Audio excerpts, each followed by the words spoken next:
evening and welcome to ELOSOFUMARTAKES. This is our 200th take live from the Alec Bradley Lone Star studio of Azle, Texas. I'm your host, Barry Duplessis, as always, and I'm so proud, so pleased, and so privileged to be with you all tonight. This is going to be a fantastic show, a milestone indeed, and only possible because of the agreement of our guest of honor tonight. Can we make the 200 take as special as it's going to be? You all are all in for a real treat. But before we get to formal introductions of the man of the hour, we do have to thank the people that make this show possible. And that, of course, is our sponsors. Tonight's show is sponsored by Drew Estate. Count it down. Just 4 more days until Drew Estate is about to make someone a whole lot richer during its freestyle live show on the 17th of February on their Facebook page. They will be giving away an entire Bitcoin. Yeah, you heard it here. Drew Estate has announced they will hold a Bitcoin sweepstakes with numerous incredible other prizes. You had a chance to enter at on their other freestyle lives throughout the last couple of months, but don't despair. There are other opportunities to win. You definitely want to tune in and find out who the lucky winner is going to be on February 17th during their freestyle live on their Facebook page. An entire Bitcoin going to one lucky winner. And welcome. We really appreciate everyone for tuning in for our 200th take. So without further ado, tonight's guest of honor, my friend, an icon, the legend himself. Without further ado, sponsored by United Cigars. Smoke one today and start living united. Carlito Fuente Jr. Carlito, how are you doing tonight? I'm doing great, my brother. Listen, I appreciate it very much. I want to congratulate you on your 200th episode. That's amazing.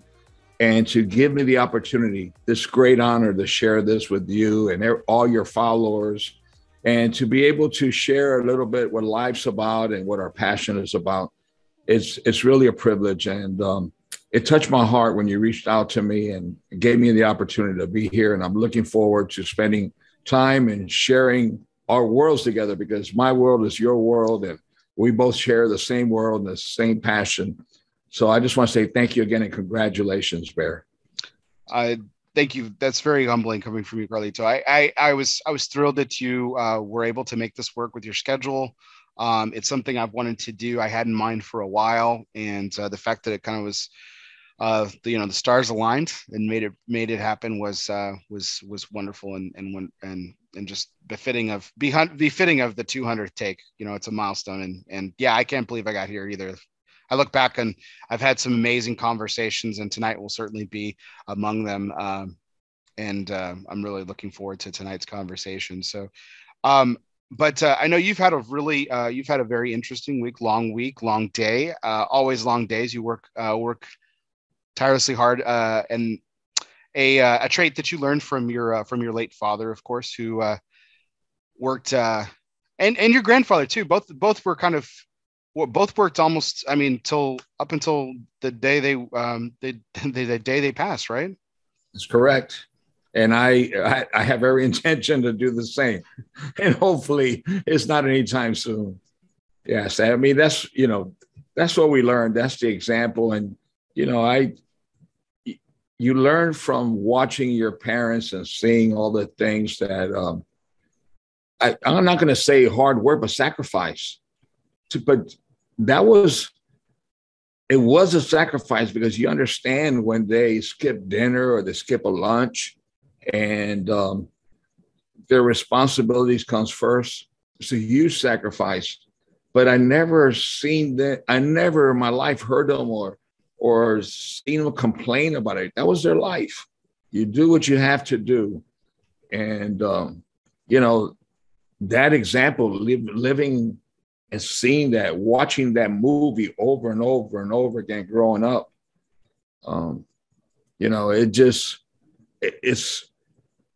it's that flame, that's just that torch behind me, that if I slow down, I feel my neck is getting hot and I get burned. I got to keep going. And the only thing I want in my life is just, I know they're watching, just to make them all proud and to be able to do the best that I can. And hopefully, my children, the next generation, and the people, our entire team understands that we have a responsibility. People depend on us. And not only part our team and the thousands of people who work side by side with us, but the consumers. I mean, they're depending on us, the industry. I really believe that. I really believe that. And that's really what keeps me motivated. I believe that I have a responsibility to the industry, to customers, to retailers, and to other manufacturers also. But most important, my heritage. I have a responsibility to make sure that this ship, the ship that we're all sitting in, the big ship, continues to float and continues to move forward, and just take it a safe harbor. And it's my beliefs. And yes, this is a conversation, and that's exactly what I wanted to be. I search for answers, Bear. I search for answers, and hopefully to get some kind of light or some kind of indication of why. But I don't sleep at night thinking of all the things, worrying about everyone, and wanting to do the best I can with the time I have left, in this world, this wonderful, beautiful world, because it is a beautiful world. I hear you use the word responsibility, and I've heard it several times in some previous conversations as well. And I had the opportunity to interview another colleague of yours in the Dominican, Lito Gomez of La Flor Dominicana once, and he used that word heavily too. That's a real heavy weight, that you kind of carry around when I hear you talk about the responsibility of, making sure that these cigars are absolutely perfect every single time, because that's somebody's celebration that you're contributing to, or that's someone's day you're contributing to. And then also you talk about, the legacy of your family and the weight of, your father and his father. That's quite the load to carry. Has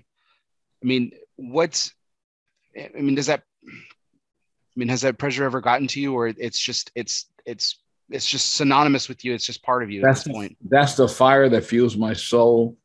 And I'm not a superhuman. I'm a weak, simple, normal human being. I feel, I hurt, I suffer, I cry. And it's a responsibility. Yes, it's a big responsibility, but it's what keeps me going, because it's also my challenge, and it's what I have to accomplish in life. My goal in life is that when I get off the train, the last stop, wherever that stop is going to be on this one train, that everybody's a passenger on that train. And some people get off earlier, some people get off later. But when I get off and that train stops, it's my time to get off. And I know that train only has one conductor. There's only one conductor, the man up top. When I get off that train, the only thing, my ultimate wish when I leave this earth is when I get off that train, and whether I have a chance to sit on a bench, I don't know what's going to happen, that I look back as that train moves away and I see someone, I don't know if it's going to be one of my children, siblings, nephews, or just somebody else that really has the passion. I see someone that I passed that torch to and is holding that torch, just looking back at me, at this old man with a big smile, and I could go in peace, because there's nothing more that I want in my life than for the sacrifices of my grandmother, grandfather, uncle, aunts, everybody's worked side by side with my family, mother and father, all their sacrifices, or their love affair, their passion, because to others, that may be a sacrifice. To us, it's just one happy family and love affair of the company, the name, the brand. That is our DNA, for that to continue for another 100 years. And where the weight is at?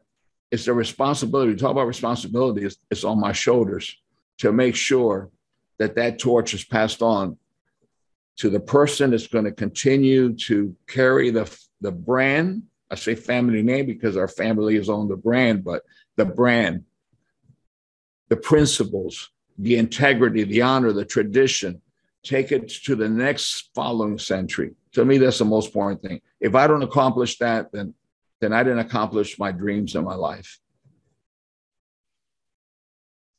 You know, it's one of the things that I absolutely love about this industry is how important it is to keep telling the story. And the story can be told verbally, like what we're just talking about right now.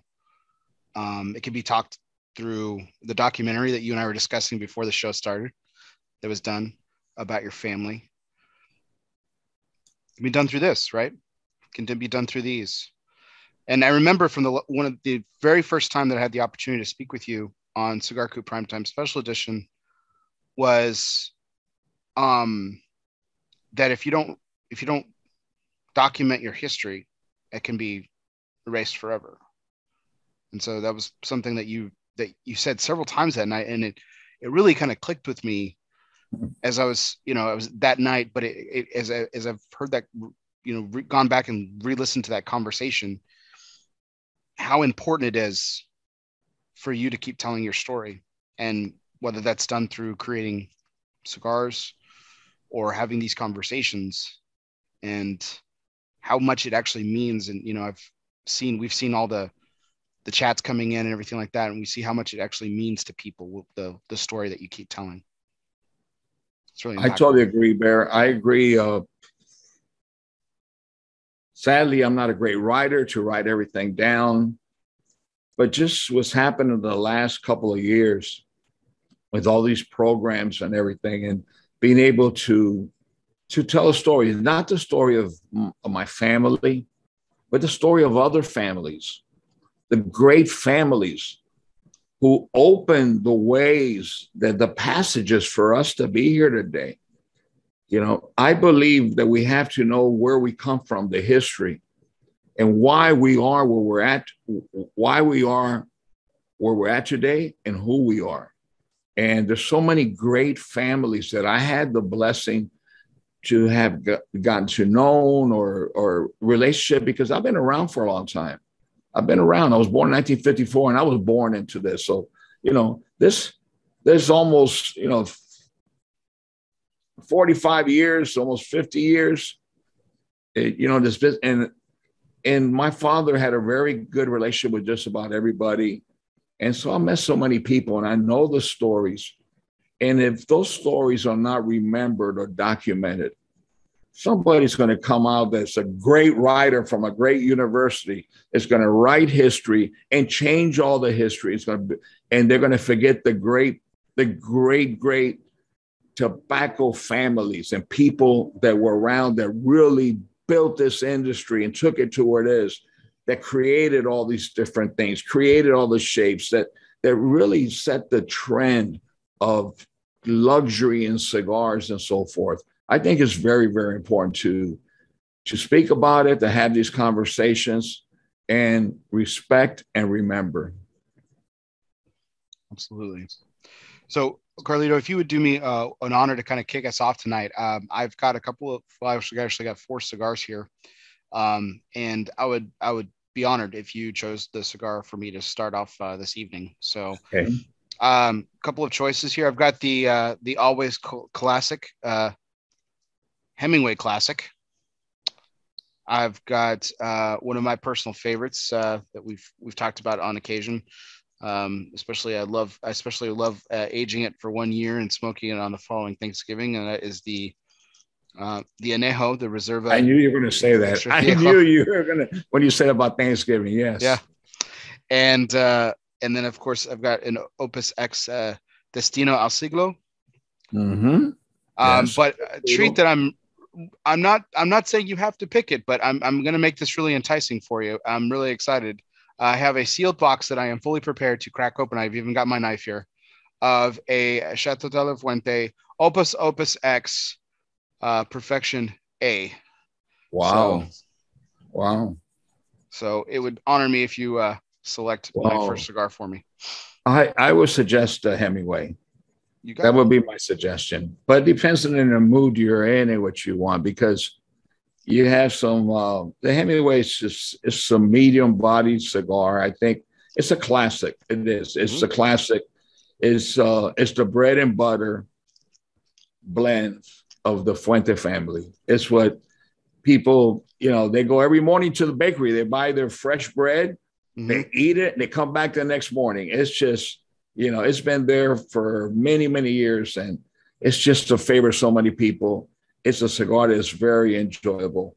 And this, of course, is with the wrapper's African Cameroon. And it's got body. I think it's a very well and balanced cigar. But what's special about the Hemingway for me, because we talk about history, and if you don't have these conversations and document it, maybe somebody will remember.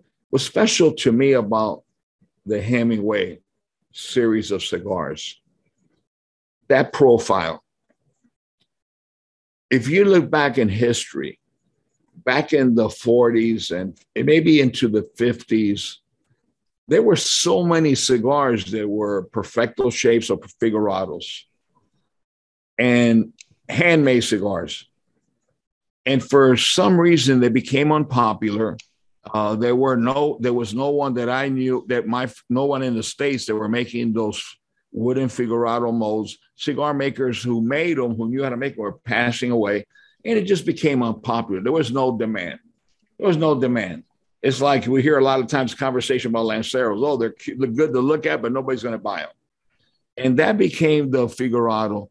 And I was so passionate about history and the art and the old days and the old labels that every time I saw these black and white photos of anyone, the older days or factories or my grandfather, most of the cigars were figurados. And I knew looking at my father's old brochures when I was growing up and my grandfather's that we made figurados. And when we moved to Dominican Republic, I told my father, said, Dad, I think we should reintroduce. I don't want to say that, invent it. No, it's not. We didn't create it, but reintroduced the figurado, what we called the fancy tail in the Fuente line. There were several others also, Queens and so forth. And my dad says, listen, son, first of all, nobody knows how to make them. There's no one to make a mold for that because cigar makers already were used to working with a mold. They were difficult times. It was a transition in the industry, the early 80s. And he says, and if we did teach someone to make it, he said, there will be no one to buy it. And my father mentioned to me that my grandfather had taught him how to make the perfecto, how to cut the end and do the little surgery you have to do for the end to tie to wrap the wrapper around. And I said, Dad, please, could you go back to the old warehouse if you find any old molds? My grandfather, Abuelo's old molds. And time went by, 1 year, a year and a half, 2 years. But I kept on with, Dad, please, Dad, let's just do it for you to smoke or for me. Let's just make this one cigar maker. And my dad went back, brought back some of my grandfather's old molds. That's how it started. And for about a year and a half, my father, he went to, back then it was RTDA. He had some of these cigars in his pocket. And people probably, you're too young, like Lionel Melendi and all the old time. Oye, Carlito, my father used to call him Carlito. Carlito, give me one of those cigars. Coño, it's like un cubano, coño, esto, lo otro. It's like perfecto. And they loved it. They smoked it. And that was like his personal cigar. And one day there was a journalist named Alan Schwartz that he was assigned a whole year with a budget to travel around the world in search of the best cigar. And he's the one that picked the cigar as look for the future for the best cigar. And he also mentioned Ramon Cifuentes, Spartacus #1, and a cigar by Frank Yanez at that time. It was 1983. And he's the one that said, look out for a cigar that's coming called Hemingway. He named it. Yeah, I was going to say, he came up with the name, right? He came up with the name. He named it Hemingway. And the reason is because when he was in my father's humble little office, which was really, honestly, back then, it was an old crate of broadleaf, when it was all wood, the wooden crates of old, but people that are in the business would know. and he put a 4x plywood on top. That was his desk. But of course, on top of his desk, he had his adding machine. He had a bunch of stuff, his journals, and he had these bundles of cigars. And the journalist, Alan Schwartz, asked what it was. He said, "Oh, this is a cigar that I'll make for myself and maybe a few friends. But what do you call it?" It's my father's plane. It wasn't on the market. It was something that was not commercially sold. And he says, "Do you intend?" This is the first time ever in history my father ever was even in front of a journalist. My father would shy away from that. And he says, he asked him, he says, "Do you intend to someday sell it?" Of course, my father, businessman, first time. Of course, someday I will. What is it going to be called? He says, "Well, I want to name it after a great man, like cigars. Cigars are named after Napoleon. They're named after Churchill, a great man. But I want a man that loves my culture, that loves, fishing, that is a man's man, bullfighting, this and that, blah, blah, blah." The journalist walked away, blah, blah. And then in his article, he says, "Look out for a cigar called Hemingway." That is the cigar from being obscure, unknown in Ybor City. The phone did not stop ringing when that magazine came out. We had never, ever, we couldn't afford any kind of advertising or anything. We never advertised. I mean, that was before advertising, even in Smoke Shop and Tobacconist magazine, even in the trade magazine. And all of a sudden, the phone starts ringing all over, people looking for that cigar. And that's the birth of Hemingway. So that's why that cigar that you're enjoying now is so special, because remember, that didn't exist. Look how many Figurados are in the world today. Look all the cigars with shapes, with this, with that. That cigar led several years later. It started with the signature, and then the classic was second. Then the short story. Right. Then, we came with the unknown and the masterpiece. But between the lines, that is the first cigar in history. Let me just at least defend myself and say commercially sold, or that I'm still aware of, because I was a student of history of tobacco and cigars. I never saw a cigar commercially sold with two wrappers. People call it barber pole, and that turns my guts. It rips them out inside out. We made that cigar that size because if you look at the Maduro part, there's no veins. We cut in between the veins, and you cannot do that on a big cigar. It's not tobacco wrapped around the cigar. It is a cigar that you got two flavors, one wrapper blended with the other. And between the lines, that was inspired when I was a little boy. Memories of my mother. My mom used to save money in the weekend, so we go to a movie or something. And many times we used to stay home and watch on Fridays movies together. It was my treat. Cynthia was very young, but it was my treat. And at that time, which we didn't know, there was something that was in the market or in the grocery store for the first time for us. Remember, we were very humble. Before that, I knew there was vanilla, chocolate, and strawberry ice cream.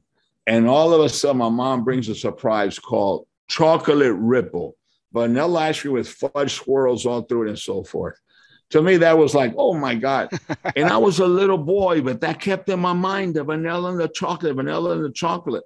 And the day came where, as our company developed, if I got more experience and everything, I wanted to see if I could do that with tobacco. And that's how Between the Line was born. Through a memory of the moments I spent with my mom, with my mother, eating chocolate ripple. Everything in my life comes from a memory or love or something very special to me. Today, you see all those different cigars, all those cigars that you see with all these different shapes and everything. It was born in the Fuente factory, but we did it for charity because we started going to events. Like you mentioned earlier, we're talking about charity, started going to events and everything. And I learned early on that if you have something a little different and something very rare, people who enjoy cigars, men and women alike, they like to collect them and they like to hold not baseball cards, okay? The rare one, the one that doesn't exist. But they pay so much money for these cigars for charity, 100% for charity. But it's not the cigar. It's not the cigar. And people, I want everybody to understand that. It's the cause. It's the charity. People give for the charity. So there's all these things came about, which today the world of cigars has become very artful, very creative. But if it wasn't for Hemingway, where we have gotten there, we never would know. It all started with Hemingway. That's why that cigar I mentioned to enjoy first. Well, it's starting off phenomenally. You know, I love every time I open up like a Hemingway or other Fuentes that use that Mirafell Cameroon. I always take a moment just to kind of look at the wrapper, look at those the quintessential Cameroon freckles that you see. Mm-hmm. And then I love tasting the wrapper by itself because you get this. There's this nuttiness, this sweetness, and and we were talking about the responsibility, right? It's the same every time. And it just takes you back to memories like you were talking about with your mother, which kind of leads us into, it's funny, you don't even have my show notes, leads us into my first point here, which kicks off our major point. Tonight's major point is, and all our major points are always brought to you by the P. Power of the P. Tonight's major point is brought to you by the people, cigar people, the people who know everything about a lifetime of service. Protocol Cigars is more than just pool parties and good times. Well, maybe it is. But behind the fun is a motivation for service, a motivation for giving back. From the original Protocol Blue to the latest release in the Lawman series, Bass Reeves, Protocol has always been about honor, passion, and yes, the people. It's what their life's work has been and always will be about. Power of the P, Protocol Cigars. So, Carlito, we were talking about your mother there, and that was something that and we'll certainly talk about your father, because how can we talk about Arturo Fuente Cigars without Carlos Fuente Sr. tonight? But I remember a story that you were talking about your first cigar. You were talking about how you took a cigar off of your father's desk or credenza or something.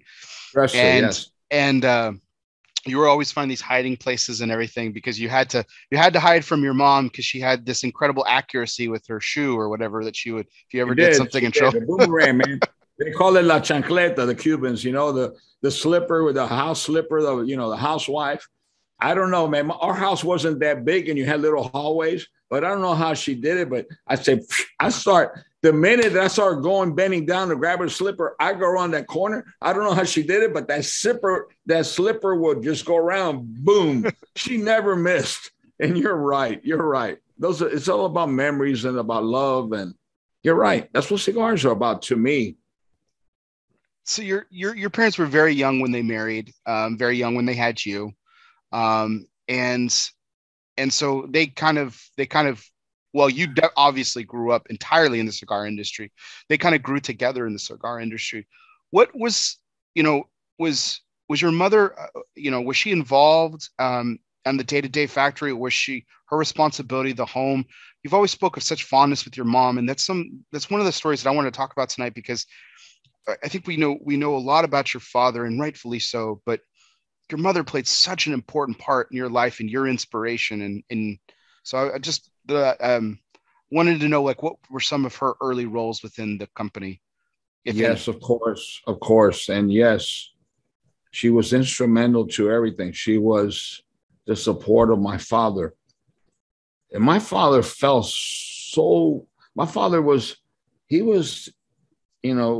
a Taurus, born on May the 6th.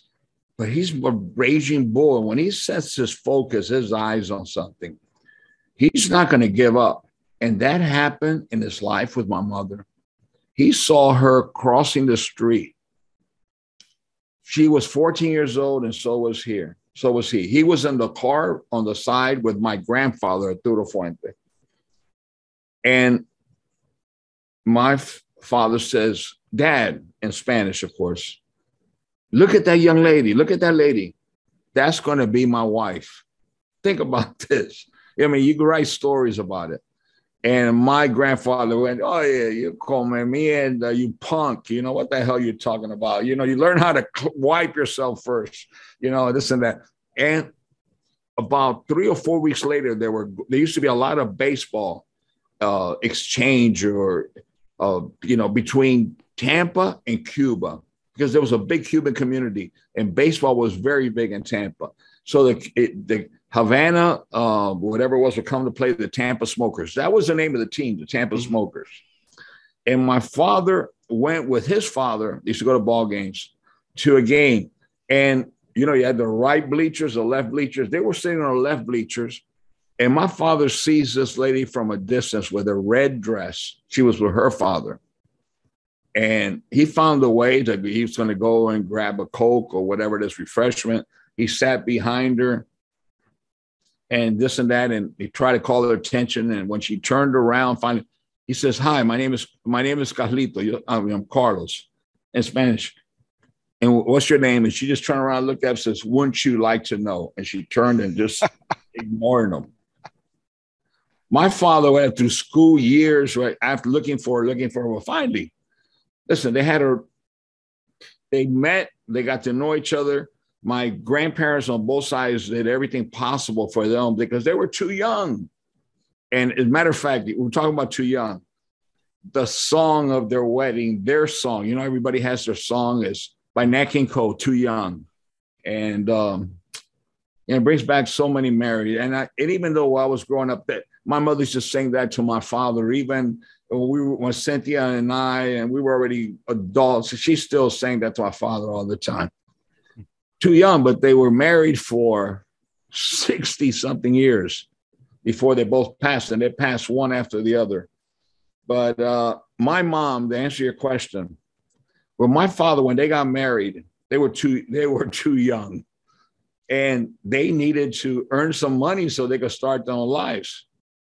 My father was a baker. He worked in the bakery because my mother's family, they were all bakers. All her uncles, her father, they worked at bakeries. Back then it was Wholesome Bakery. Then it became Wonder Bread or whatever. And that was a very, very, supposedly for working class, it was a very prestigious job, working in the bakery and everything.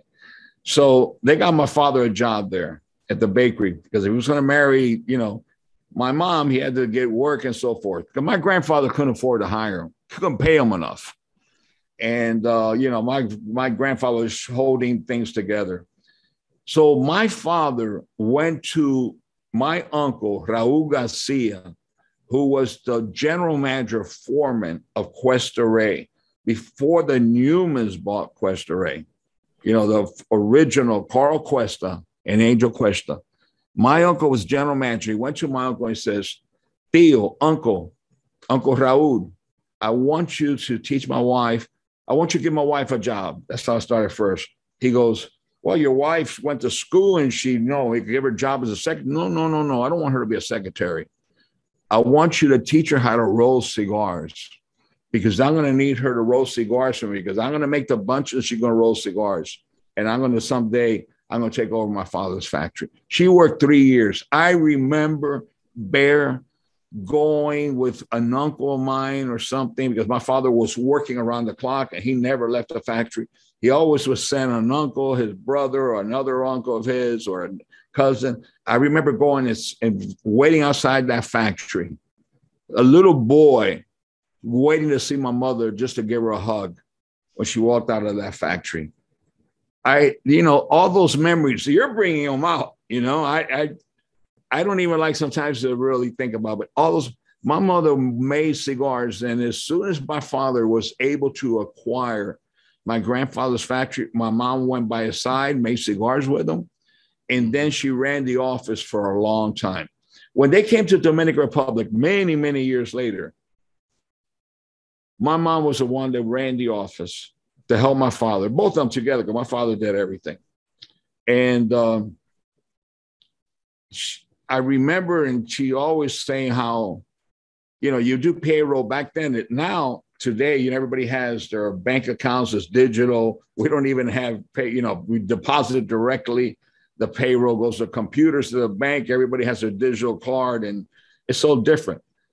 it used to be with cash. We had to go to the bank, so many fives, so many ones, so much change, so much this, and had to balance this and that. They do little envelopes. But people have to sign that they received it, acknowledge it. They didn't know how to sign their name.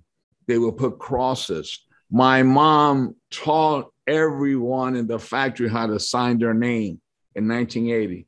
Yes, well, without my mom, I wouldn't be here today where I'm sitting in the Dominican Republic, because when my father says we have to go, my mom picked up her suitcase, left all her luxury she had in Florida, and she, listen, the sacrifices that my mom went through, there's a truth to this great saying.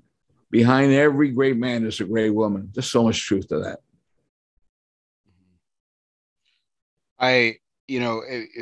Hearing you talked about your mom and of course your father over so many conversations that I've heard and have gratefully been a part of.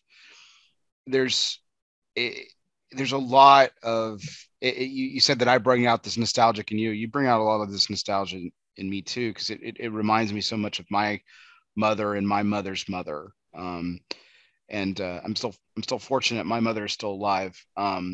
But my grandmother has since passed on, and there's so many like correlations and so many things. Like I could see them almost being friends. I wouldn't doubt it, because my mom was friends with everybody. she was, listen, it's life, and it's not my life, it's our life.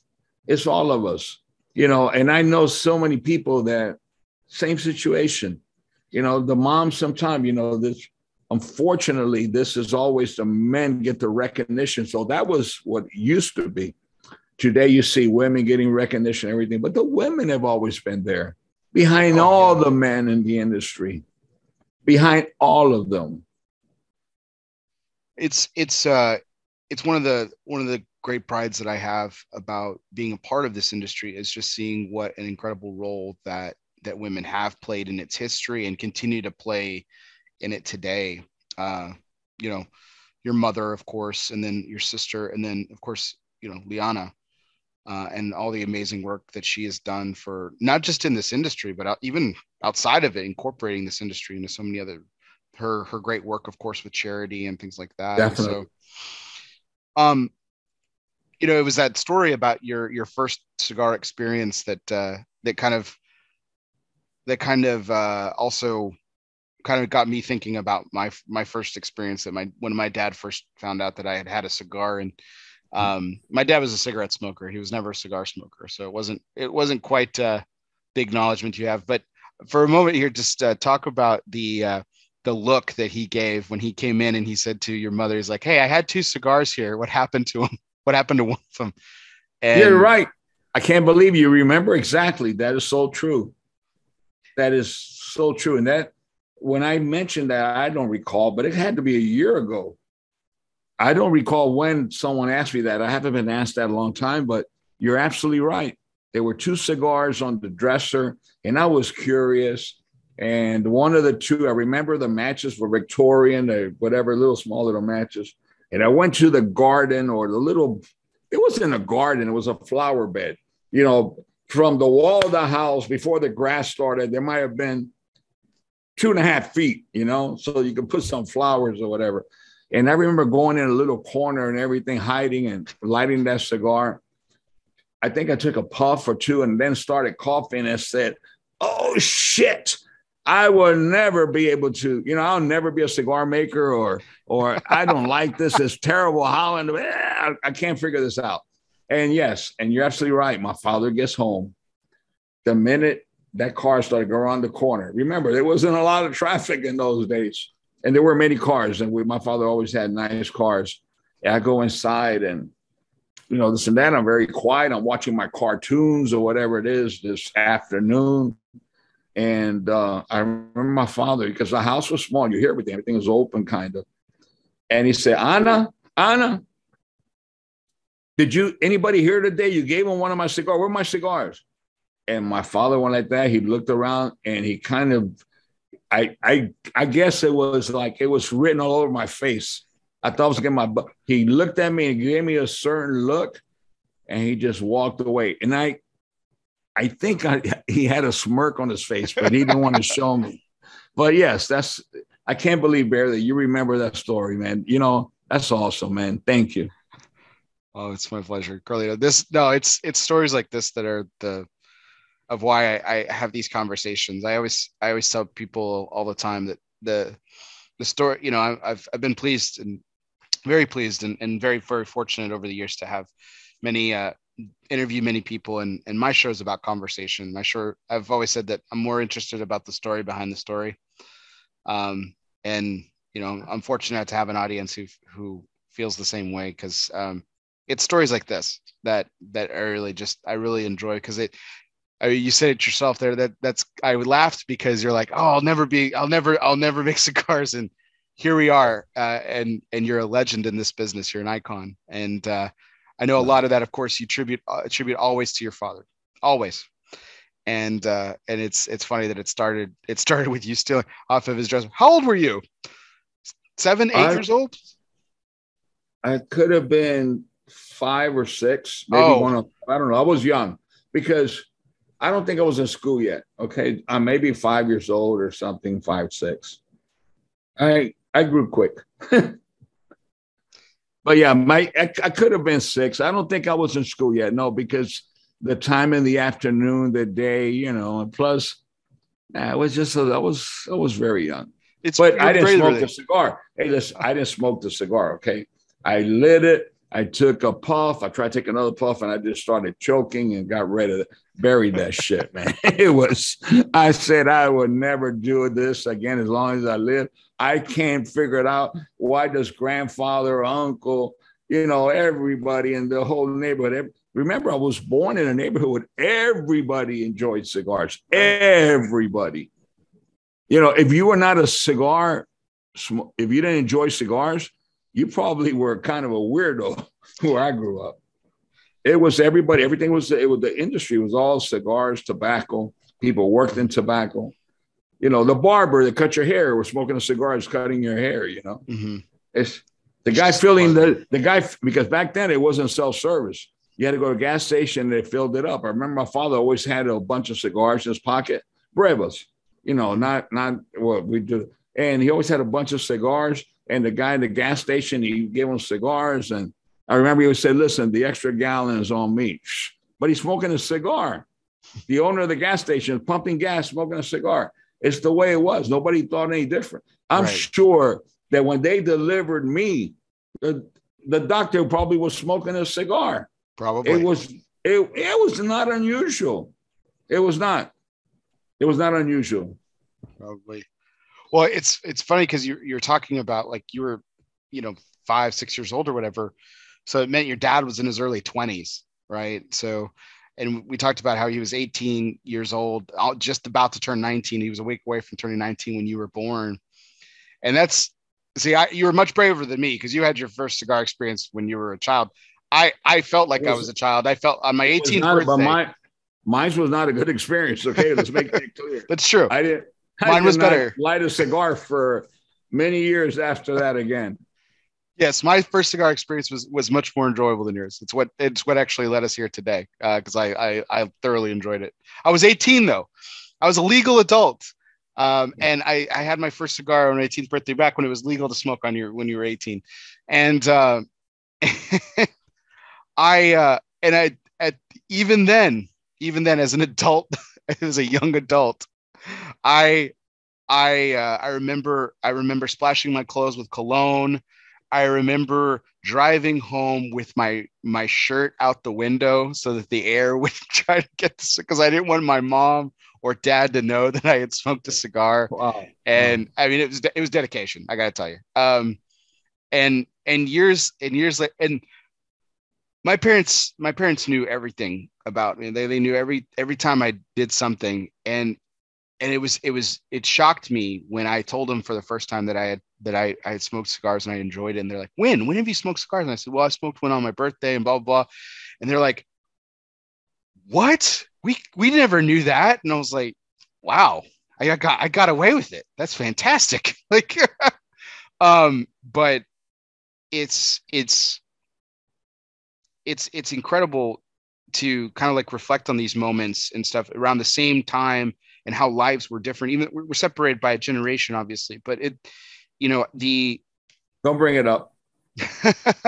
But it's so beautiful to me. That's what I love about this industry, how it was so much a part of the community. It wasn't just your family, it was everyone's family. I'd like to share something with, no, go on, please. I'm sorry. No, please. No, that was the end of my point. Please you share. mentioned that about, and I'm very careful and try to do the right thing. I never really smoked cigars around my younger children, indoors. We're in a different world and it's different situations, but you got to understand too, where I was raised, everybody smoked cigars.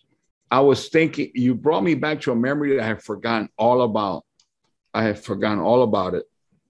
In the packing department on the first floor of my grandfather's factory, there was a big illustration, a big one, like a cartoon drawn and everything, but it was really cool. And I used to look at it all the time. And there was this very well-dressed, dapper gentleman putting a cigar in a little boy's mouth and lighting it in very Cuban humor, okay? Because it was Cuban, but it's saying, "Smoke, young man, smoke. The cigar is the only thing that distinguishes man from all other animals." That's how I was raised. And you think about it. Cigar, what other mammal smokes cigars? That's what keeps. And that was the culture. Think about it. That was the culture that I grew up in. It was all, and I'm sure not only me, many families that come from that culture. There's many people today and they were raised the same. And you know what? All their grandfathers lived to be 85 or 90. They're all, not all of them, of course, but the grand majority of it. And they all live life and they all love family. And, those are some of the things that, I don't know, it's, I guess it's catch-22 or some of the things that is hard for me to comprehend, decipher, whatever, however you say it. Why is it that, why isn't it we're not allowed to enjoy an adult product and make our choices and be able to enjoy a cigar, even if it's in a place that it's intended to enjoy cigars, with regulations, with the air and certain things. But that's really that is the nightmare that I live every day, what we're going through. And I don't want to go into a negative thing. We're talking about family, talking about stories, but it's absolutely crazy, man. Crazy. There's so many things going on in this world, so much good that needs to be done. And people want to take away our right to enjoy a cigar. It doesn't make sense. Aside from the movie Cape Fear, I have never known or never heard of a vicious person that's a cigar connoisseur. Let's put it that way. All the contrary, people who love cigars are loving people. They are people who love people. They enjoy cigars because they met him. They learn to enjoy cigars through other people, and they love people, and they want to get together with people. And, my friend, we just got to keep doing whatever we feel in our hearts. And I know we're not alone. I'm sure we're not alone. So so kind of fast forward a little bit here in the story, and you go into business with your father, but it's a little bit of a different track. Well, first of all, your father buys the company for $1 from his brother. Mm-hmm. He continues to build it.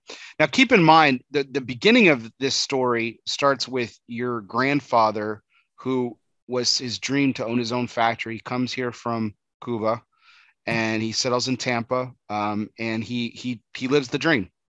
500 people working, and then of course the a horrific fire while he's actually in Cuba buying tobacco.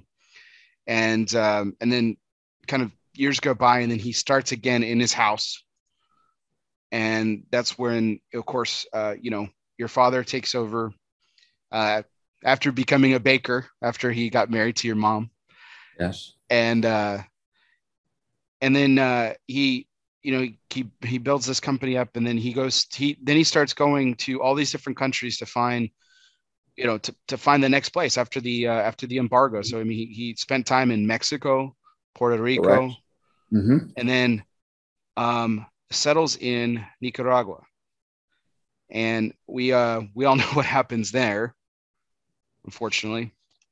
And now there's this small little part of history where, and I was thinking about this journey of all the countries that the Fuente family has been a part of. You guys have run the table on cigar producing countries. Like, I mean, you've pretty much touched them all. I mean, I would say with Costa Rica maybe being the exception. Yes, you're right. Costa Rica is the exception. I think my father, I was in Honduras, Dominican Republic, Puerto Rico with my father, but my father was in Mexico and Jamaica, actually, for sure. He went to investigate in Jamaica. We had cigars made. Our first venture was with Mexico. And we had cigars made in Mexico for us and everything, of course, with my father's supervision.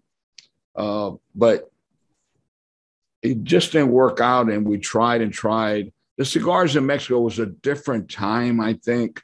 And our market was a Cuban market. Traditionally, my grandfather sold the neighborhood, it was local. And then Miami with all the Cubans came, and then New Jersey, Union City, New York, but that was it. And then as we started spreading out to other markets, though, first of all, let me go back. Those cigars that we were making in Mexico, we introduced them in those markets. They were too expensive because they were used to the bundles, cazadores, fumas, and everything. But today they would be a big hit because they were solid cigars, solid. You touch them, they were solid, they were heavy, they were solid. But they drew. But the Cuban market were used to touching spongy cigars, and that's how they judge if they were fresh or so forth. And they were complaining that they were too dry, and they weren't dry; they were made solid. It was a different cigar, and it was a bad time for us. Yeah, everything was different. And today would have been extremely successful, but at that time, in the very late '60s, early '70s, just didn't work. But then we were Nicaragua. Yes, Nicaragua. We got to Nicaragua in 1974, but in 1978 the shit hit the fan, and people think about Nicaragua what it is today. Today, there's hundreds, I think, of factories. I don't know how many, but there's a lot between big and small and everything. A lot of factories. When we were in Nicaragua, there was only 4 factories in Nicaragua. 4. Mm-hmm. So most of this factory, Hoya, Nicaragua, those belonged to the government. Padron, René Garcia Pulido, in the factory that we were involved with, that we were partners with Juan Francisco Bermejo and Fernando Funticiella. That factory was, when we arrived there, was already called Don Victor. Don Victor, because that was the lawyer who set up the company. They called it the Victor, whatever it was. There were 4 factories. And when that revolution started, shit hit the fan, we lost everything. From there, we went to Honduras. We even registered a company in Honduras. We were, a lot of ventures, with different people and trying to recover. And we even got to the point with Julio Doa. We were going to be partners with Julio Doa. Really, Julio's like family and really great man and everything, one thing and another. And then he had a fire. And in the factory that we were going to get involved with, he was making us cigars so we could recover after Nicaragua, and that fire, big fire. And Don Lee, right by the theater, which was owned by his wife's family and so forth. But one thing left to another. Then my father said, man, you know what? The Dominican Republic, the opportunity came up. The the president of the Dominican Republic, with the governor of Florida back then, was promoting or trying to bring in industries to the free zone. There was foreign investment opportunities, and then you had the Caribbean Basin incentive from Ronald Reagan to give you an incentive to come and to invest and build our neighboring countries so that they could have the economy and they could buy American products. And my father tried to come to the Dominican Republic before we went to Nicaragua, and they made his life impossible. We have my cousin passed away, but Orlando Garcia, we have a brand called Flor de Orlando. Orlando Garcia was a sales manager for Balsan, and he's my father's cousin, my mother's first cousin, and we used to go visit him in Cuba and so forth. And he was one of the first to leave Cuba during the revolution, after revolution. And he went to Miami, and we set up Land Products. And, 2226 Southwest 8th Street. That was the address. I remember making all the cases, shipping cigars. Number one brand in Miami was a brand called Moya. Popular price cigar, but it was Moya. Huge. But anyway, Orlando, my father, were very, very close partners. And he travels to the Dominican Republic for vacation. He was friends with the Fanjus, who owned all the sugar, and then it was Gulf and Western back then and all that. And I see Jose Blanco. Why is he coming up on my screen, man? Just ruined my night. What time is it where he's at? Holy shit. But hey, Papo, go to sleep. Feed the ducks. But he comes to the Dominican Republic and everything on a vacation, and he comes back and he calls my father. He says, Carlito. My father, they called him Carlito before me, little Carlos. And he says, they're making cigars in the Dominican Republic, and they're really, really well made. They're good cigars. Mm-hmm. He went to La Romana. He said, there's a future there. It looks just like Cuba. It's the island a canoe paddle away, the palm trees, everything. It's the same soils and everything. It's the Caribbean. And he brought, you know what box it was? I remember that it was La Aurora number 4s. And I even remember smoking it, Burn White. Can't remember wrapper, of course. Mm-hmm. Burn White, very nice, this, that, but the cigar was beautifully constructed. The band was beautiful packaging. And my father immediately went to La Romana, which was a free zone. They were just establishing a free zone, and tried to set up the factory. This is before Nicaragua. They made his life impossible. There's no way they let him in, that he couldn't come, that no, tobacco, this and that. But what we didn't know, what my father didn't know at that time, is that La Romana, owned by Gulf and Western, had bought their own factory, Menendez and Garcia, which is Tabacalera Garcia. Today, they were not going to allow anybody come to their territory to make cigars. So after that big disappointment, we didn't know at that time. That was way before Tabacalera Garcia actually started. It was a couple of years before. We went to Nicaragua. And after the revolution in Nicaragua, going to Honduras and doing everything, we tried in Tampa again, training people, again, but it was very, very difficult for any kind of big production in Tampa. And eventually my father says, if we're going to stay in the business, there's only one place I will live in. I really live. I love it. It reminds me of my heritage of Cuba. It is, people are good. The only place I will go is the Dominican Republic. But son, if you want this and this is your life and you really want this, you have to move there. We have to move there. We cannot do this like Nicaragua, someplace else, go back and forth. We have to move and make this our life. That, I was in a band. I played in a band. I had a Porsche. My wife back then had a Jaguar. We lived in Tampa. I was Arturo Fuente's grandson, and it was a different. He said, we came here without nothing, because you cannot be around here with a fancy car when there were not many cars in the road and everything, and just put an alert sign. They were very, very difficult days. Very difficult days. We didn't even have a telephone. We didn't have running water. We had to get water. You talk about moms and wives and women, what my mom went through, my father would have never survived if she didn't give him the support. Those were very, very, not, but let me just say something, Bear. I'm telling you, because today I couldn't physically, mentally, I could not survive what we went through in 1980. But in 1980 to 81, in this little house with a 7-foot ceiling, flat cement roof, when that sun hit it, we were cooking inside. There was no air conditioning. Half the day, there was no electricity. It was the happiest time of my life. My grandmother used to come, my aunt, my uncle, my godfather. We had mattresses thrown all over every little space, and we were happy.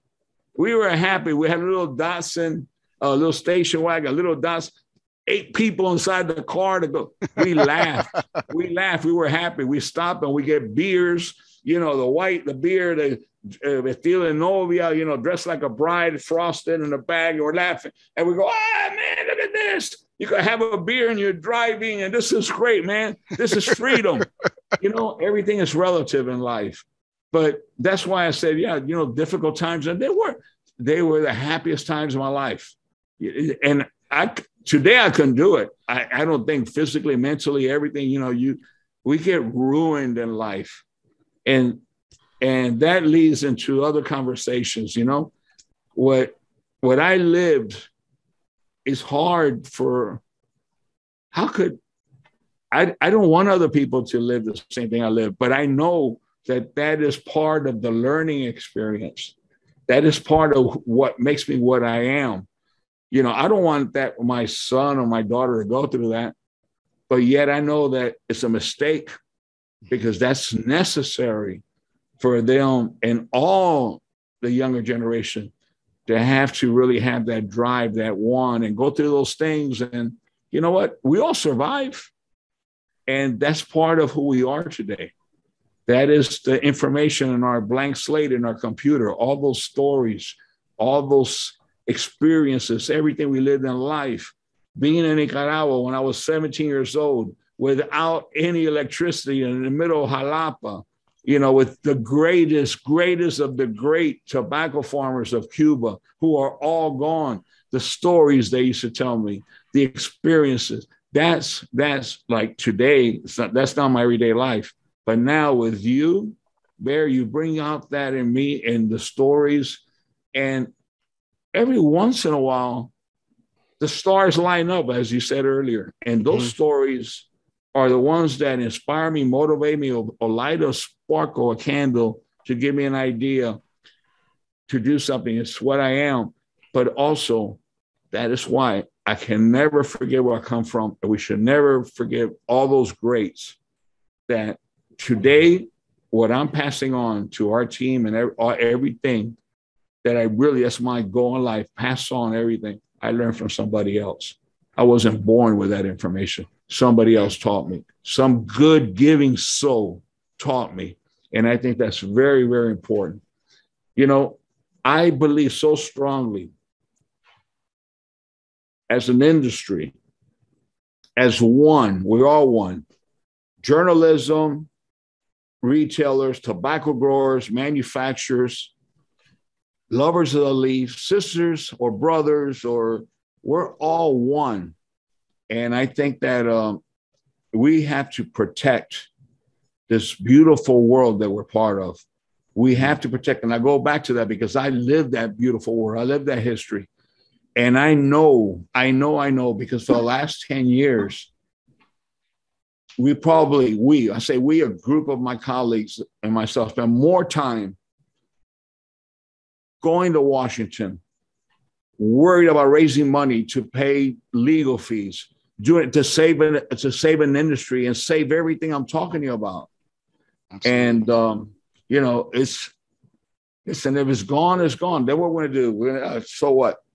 Most people, they're gonna do something else. They're gonna sell Ouijas or widgets or whatever you call it, to clean windows, or they'll figure something else, you know, or they'll sell vitamins, you know, vegetables and the fruit, you know, capsules and things to sell, you know, they'll figure out something to do. But there's people who have given their lives for this. and who are fighting to give everybody else, all the young entrepreneurs that we need so badly in this industry, to give them an opportunity to live their dream also. And to me, that I don't know how I got on the subject, but I guess, this is a conversation, right? And my momentum is starting to go, and my heart is starting to pump, and I'm really getting excited. And what is really burning inside of me? How can we bring our industry together and be all one and everybody benefit? No, I think, just to jump on the soapbox there with you, Carlito, I think there's I think what we're talking about tonight is exactly what we're talking about protecting. And, with these, if you can even call them, you can't call them lawmakers because they're not, even though they're making laws, but that's another discussion. But the point is that the threats that threaten this industry threaten exactly what we were talking about earlier. If we don't document this history, if we don't keep telling this story, it could be gone. And the Fuente family is perseverance defined. We talked about your grandfather. He lived the dream, exactly what he wanted to do. He came to Tampa, opened a cigar factory, 500 people, lost it all, started again.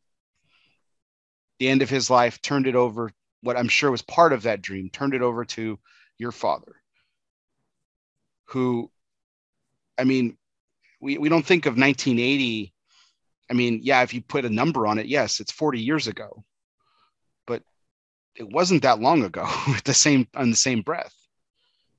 And you guys started anew, driving around in the Datsun you were talking about, and throwing mattresses for visiting family on the floor, doing it all together, no electricity,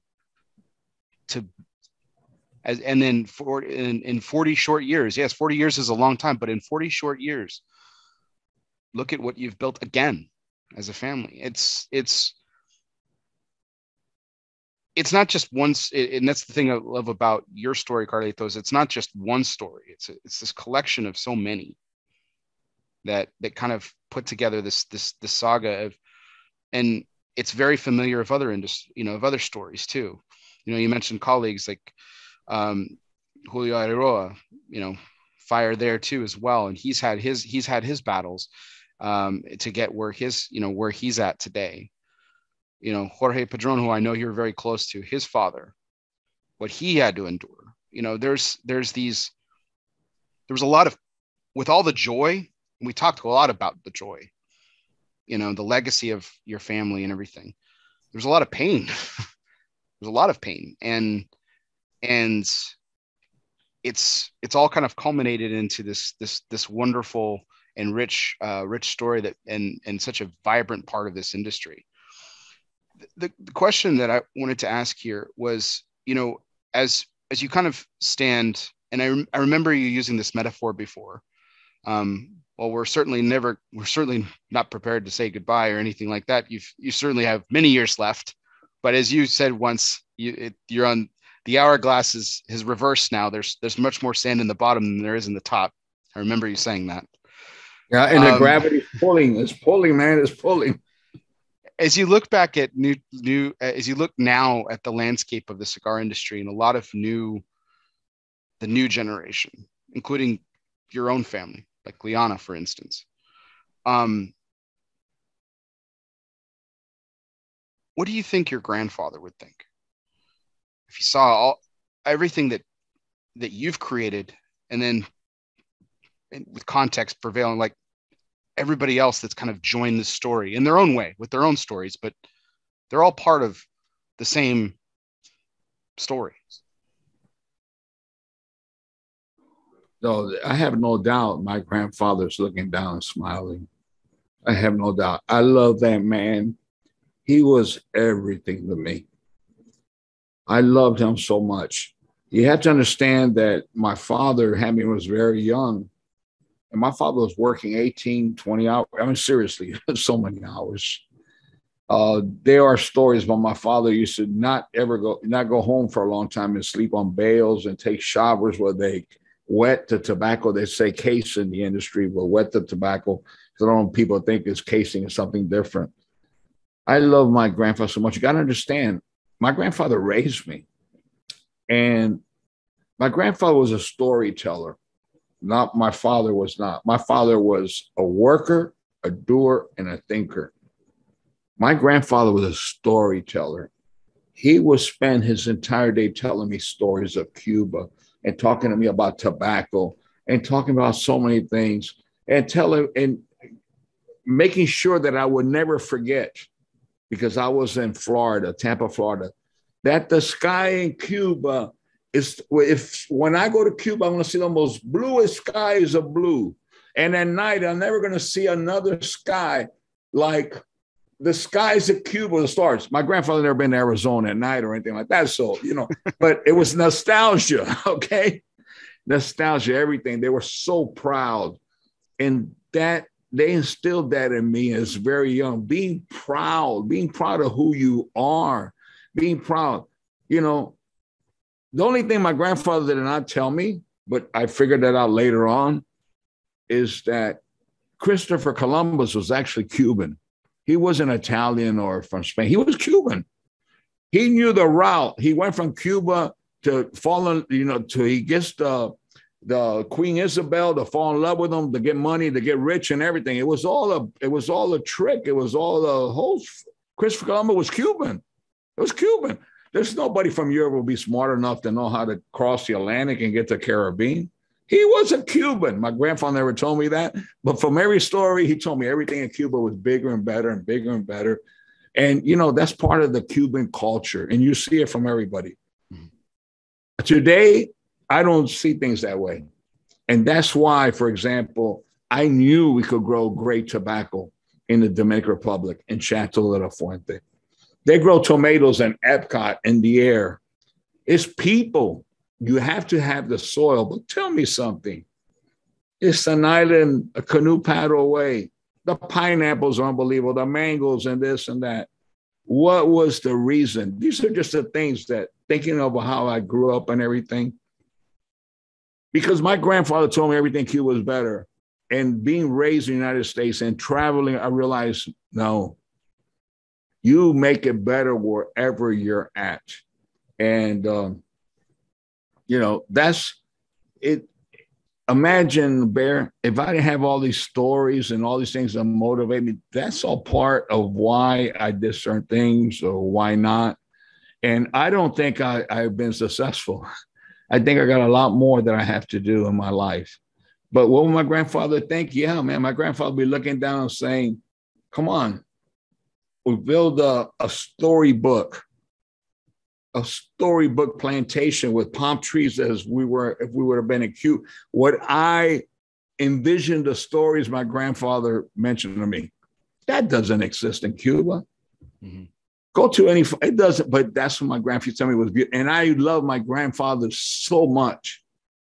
It's a movie set, but it wasn't there. It's like Disney, build it. You build it. Like Vegas, it was a desert. They build it. And through a lot of struggles and obstacles, today it's a storybook, but it was built. But it was built out of heart, passion, love, respect, and wanted to please my grandfather. When you come, you will see there are even symbols on the ground done with stones and everything to nourish my grandfather in the heavens. I'm not bullshitting you. I'm telling you. And you come and see it. I believe in that. I'm old school. I believe in that. I believe that it takes more than just great soil, than hard work to produce great tobacco. You got to have all the stars lining. You got to have the spiritual help, because tobacco is something, it's magical, but more than that, it takes something. Nature has to be on your side, and you can never control it. So whenever you do anything in life, this is not a adding machine. Whenever you do anything in life that is intangible, that you just can't grab as art, you need all the elements, It's not only hard work, a little knowledge, or whatever, good experience. You need to have also the inspiration and motivation of those powers that we don't that we don't control the powers from above. You come to the farm and you will see. You mentioned my grandfather. What would he think? There's symbols everywhere to pay tribute to him, everywhere that he's watching from above. I believe in that. You know, we've mentioned several people tonight that you've kind of brought into this not just your story, but the Fuente family, the Fuente story. We mentioned Jeremiah Mirafel, his brother, his father before him, that became a part of it. And you ripped him a little bit earlier, but we've got Jose Blanco who's in the room right now. I think he wants to say hi. Jose, if you're there, you can certainly say hi. And good morning, I guess, where you're at. Feed the ducks. I don't know. I just see his name. I know he must be standing by, but yeah. But there's been others that you've brought into the Fuente family too. And so I've always wanted to ask. The Auroras, the Newmans, La Plasencias, the Olivas. It's just on it, you know, so many. And everybody's story is the same. They all were pioneers. They went through hell. They lost everything and they built it again. There's so many of them. Mm-hmm. The Turens, but I'm talking about the Cubans that left Cuba. Mm-hmm. You know, that today they were the pioneers here in Dominican Republic. They were the pioneers in Nicaragua and Honduras, of course. And, you know, well, anyway, I have to speak about them because they are my mentors. They were my teachers. And, you know, they're part of my life. That's my story. I'm sure there's a lot of beautiful stories in other languages and, you know, other things, but I'm just talking about my story and all these great people who had an impact on my life, who have been my professors in one way or another. All of them in Tampa. You talk about the great Stanford Newman, Frankie Anessa. It just goes on and on. So many wonderful people, brokers. These people knew tobacco. People that came that brought tobacco told me about this and that. And, you know, it's incredible. Hey, look at him. He was blow drying his hair. Good morning. I mean, yeah, it's 5-something here. I don't know how long you guys have been on because I think I might have put the alarm on right. But look, listening to you, Carlito, and I know there's more you're going to touch about a subject that we had on our show last night because, you know, this industry that so many people have, you know, given their lives to your family, the Padrones, the Olivas, the Leon, the Alberto Turren, Don Angel Oliva. I mean, so many people have dedicated their lives. Jeremiah's family, which I hope Jeremiah is listening, and I sent him the link he could get on, because if there's somebody that really today we enjoy, in my humble opinion, my 2 cents, the greatest rapper in the world is because of Rick Marifel and Jeremiah and Josh and what they've done to continue to keep this going. And it's really sad to see how just a very small group of people have not thought this out, that the FDA is breathing down on us and what has an industry that's been around since Columbus. Well, some people, you said in Jeremiah that I was on the same, and Jay Davis that I was on that boat, that I was proud to come on with Columbus smoking. I don't know at that time what it was. But to see it just go away, the hours and the sweat, blood, and tears that many of you, and I used to go to Washington too, remember that was years and years ago, to fight, millions of dollars spent, to all of a sudden the FDA look at this and say, poof, it's gone because you guys told us one thing and others did another thing. So, Carlito, I know that you're very passionate about it. I'm glad you're here with Bear today. I think Bear is one of those people that really, really does an amazing job. And I think the ghost out of I don't know where is showing up. Jeremiah Marifel, I think it is. I'm not sure. Yeah, he's in a massage parlor right now, actually. Yeah, but anyway, I wish I was, man. But when I heard Jose was on the show, I had to get numbnuts too over here immediately. because we're not letting that guy off the hook. I can tell you. No. Let me tell you something. He's too strong for me alone. So please, thank you. But anyway, I know, Bear, that this is a subject. I'm sorry that I jumped in this way, but I had to say something about this absolutely. because this has been eating me up. And yesterday, a lot of people after the show said, "Man, Jose Blanco was on fire." This is not about being on fire. Look, I'm fucking sorry about. I never used this word. I'm 72 years old. I've been smoking for 56 years. I have. If you were to cut my veins, I'm not going to bleed. I think the same thing happens to Jeremiah and to Carlito and to many of us. We don't bleed blood. We bleed essential oils. We have passion for this. We have love for this. This has been part of our lives.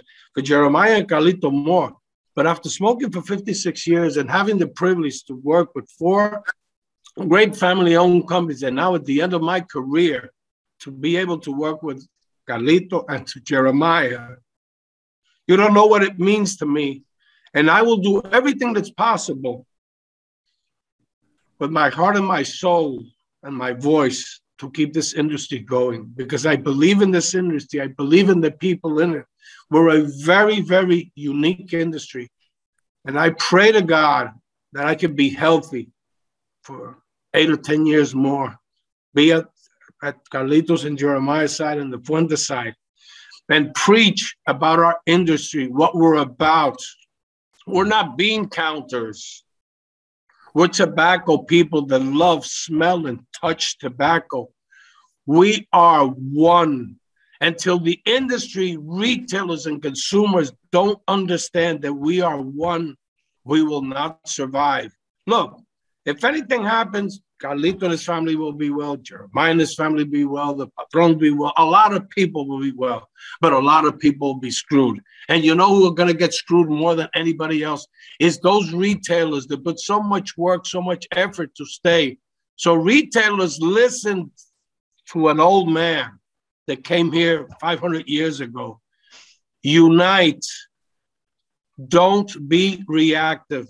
Be proactive. Let us defend the greatest industry in the world. So as I always finish on Meet the Professor, those are mis dos centavos. In English, my 2 cents. Bear, always great to see you. I'll be on the show, but I think my good friend and ball buster number 2, because Carlitos, well, when it comes to ball busting, really Jeremiah's number 1 and Carlitos 2, but I'm going to leave in the taking the title away from you, Carlito. Look at that. No, man, please. No, listen, I'll never show up again on Meet the Professor. If you downgrade me, you demote me like that, there's no freaking way. I'm ball buster number 1, okay? Let's get that clear. Okay, numbnuts number 1. So that is my 2 cents, and I had to say something because... very well said, Jose. I appreciate your passion. You're absolutely right. But every single word you said, you're absolutely right. 100%. And you know what, Jose?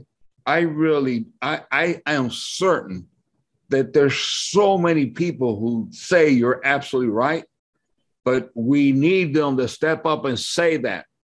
They just stay quiet. They're waiting for somebody else to resolve the problem. They don't want to step on anybody's toes. They don't want to get involved. And that's what's going to take the industry down. We have to unite, and we have to listen. Like you said before, Jose, are you with us or are you not? It's coming down to that line, because Judgment Day will come. It will come. It will. And I mean, I don't have that much to add to what was just said, because I think Jose wrapped it up pretty good. But at the end of the day, the retailers and the consumers have a big part of this as well. We've always said this. And, you know, they have the power to decide what's right and what's wrong. And, you know, we're here to help everybody realize that certain things are very wrong. The FDA is coming after us. They're coming after everything. And we all know that one of the major weaknesses that they're going to try to put forward, which is absolutely false, is that the industry is targeting young people. And we got to make sure that they never, ever, ever find the least excuse that this premium cigar industry is targeting young people, which is not. And we got to make sure collectively, as retailers, as consumers, as manufacturers, as tobacco growers, that nobody slips. Nobody makes a stupid mistake because there's not going to be any tolerance in mistakes. And we got to remind everybody to stay in line and to keep their eyes open, because this is not a joke. There's too much in this for everybody. For the consumers, number one, because at the end of the day, even us manufacturers and tobacco growers, we're consumers before anything. We enjoy our premium cigars. That's why we're doing what we're doing, because we go home at night and we light up and we reminisce of the times with our fathers and our grandfathers and our grandfathers. This is what it's all about. And when we go to our tobacco farms or we walk into our factories, we usually do it with a cigar in our mouth. And that's what gives us the drive. So we just want to make sure that we just keep reminding each other what's right, what's wrong, and that we're not going to have 3 strikes, we're out on this one. We're going to have 1. So let's not fuck up. Back to Carlito, because this is his show, and it's about time I put Jose to bed. Jeremiah, if you will, I would like to ask you a question, because it kind of goes along with what we were talking about with the family story of Carlito, and the Mirafel family plays a big part. You guys have kind of this interwoven, wonderful tapestry that kind of sits on top of this industry that we love so much, and that you guys have talked so beautifully about tonight with such passion and such vigor. When, as you reflect back on your father's time and the Mirafel family and how it's kind of coincided with the Fuente family and told this beautiful story. And I know Jose was fired up enough for all of us, but like you said, there's not enough fire to what the fire that we need to have. What would you say is probably your fondest memory of the fact of being part of that, of the Fuentes being part of the Mirafel story and the Mirafels being part of the Fuente story? What's your favorite part of that? So it's impossible to answer. I mean, I don't remember a moment in my life when the Fuente family wasn't part of it. From my oldest memories growing up as a young child, Carlito and his father, Carlito's daughters, his son later, Cynthia. I mean, the entire family was part of our family, directly and indirectly. I don't remember a single summer of my life when I wasn't hanging out at the factory working, or Carlito wasn't with my father somehow, somewhere, where Cynthia wasn't taking care of me, where Don Carlos Sr. wasn't, chasing after me, making sure that I wasn't doing stupid shit. There is no memory, professionally or personally, where the Fuentes are not part of it somehow, somewhere. And, in the best moments of my life, they were there. Every single one of them, from my wedding to, my birthdays to you name it. Mm-hmm. And in the worst moments in my life, they were there. From my father's funeral to, when Cameroon was on its knees and, drowning, to, when I lost my mom a few months ago. There's not a single moment in my life, up or down, left or right, when the Fuente family wasn't there. So it's a question which is like asking me, do I remember what oxygen I'm breathing at what moment? Because that's literally what it is.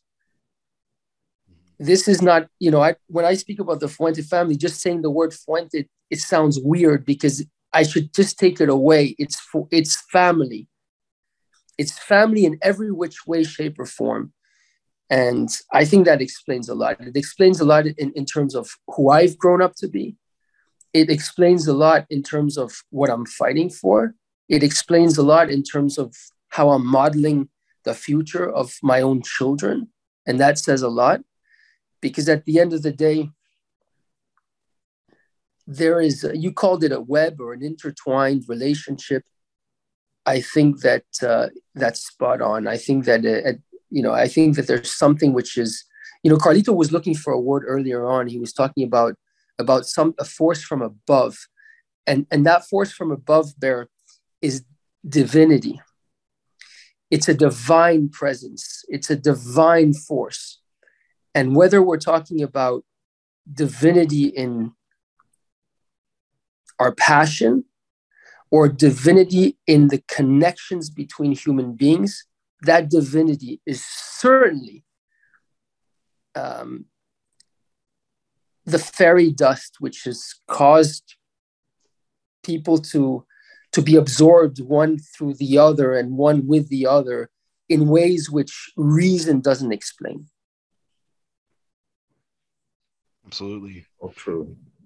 And Carlito, as we reflect on your film, thank you, Jeremiah. And thank you both to you and Jose for joining us tonight. What a momentous occasion. My 200th milestone show, and to have the three of you on, this is unexpected surprise for everyone out there. This was not planned. So this was a wonderful, wonderful fortuitous moment. But Carlito, Bear, before I bring Jose to bed, because Jose, it's past your bedtime, brother. I mean, I don't know, man. You look. But before that, I have to first of all take my hat off and congratulate you, because bringing Carlito on for this moment and this moment in your show makes perfect sense to me and to Jose, but probably to everybody else out there watching and whoever will be watching this. You know, people call him the toy maker. People call him Willy Wonka. People call him, Jack Sparrow. Whatever you call him Carlito Fuente. But whatever you call him, the person you've brought on today is without a doubt the craziest, most genius, most out of this world cigar maker that our industry has ever seen. And I think that nobody's ever going to forget that. Now it's time to put Jose to bed. Listen, I want to say one last thing. First of all, congratulations on your 200th show. I've said it. I've known you for many, many years. I think you're part of the young generation, honest person on Cigar Media, very talented, great palate, but most of all, very honest and sincere. And you research and you do your homework. Nobody knew that the three of us were going to be there. I even sent the link a little bit late, I got to be honest, to Jeremiah. But we wanted to surprise Carlito, but we also wanted to give support to you, because I think that people like you make a huge difference in our industry. And we count on your honesty and the way you look at things totally outside the box, being very independent, not being biased. You could like me more than Jeremiah and Carlito. It's understandable because I look better than the two of them. But at the end of the day, congratulations. Keep up the great work. To me, it's been an honor and a pleasure to be with Numbnuts 1, Numbnuts 2, and of course with you, Bear. I will continue to keep on hearing. It's not my bedtime. It's Jeremiah's bedtime for sure. And Carlito, he doesn't sleep. I call him the vampire. So, guys, it's been a pleasure. Jeremiah, Carlito, Bear, good night. And to everybody listening, please unite. Remember, we are one. God bless everyone. God bless our country, and God bless our troops. Good night. Good night. Thank you. All right. Love you. Have a great show, Carlito. Bear, thank you. That was awesome. Love you, Jeremiah. Thank you, Jose. Love you all. Bye-bye. Wow. Wow, that was powerful, my friend.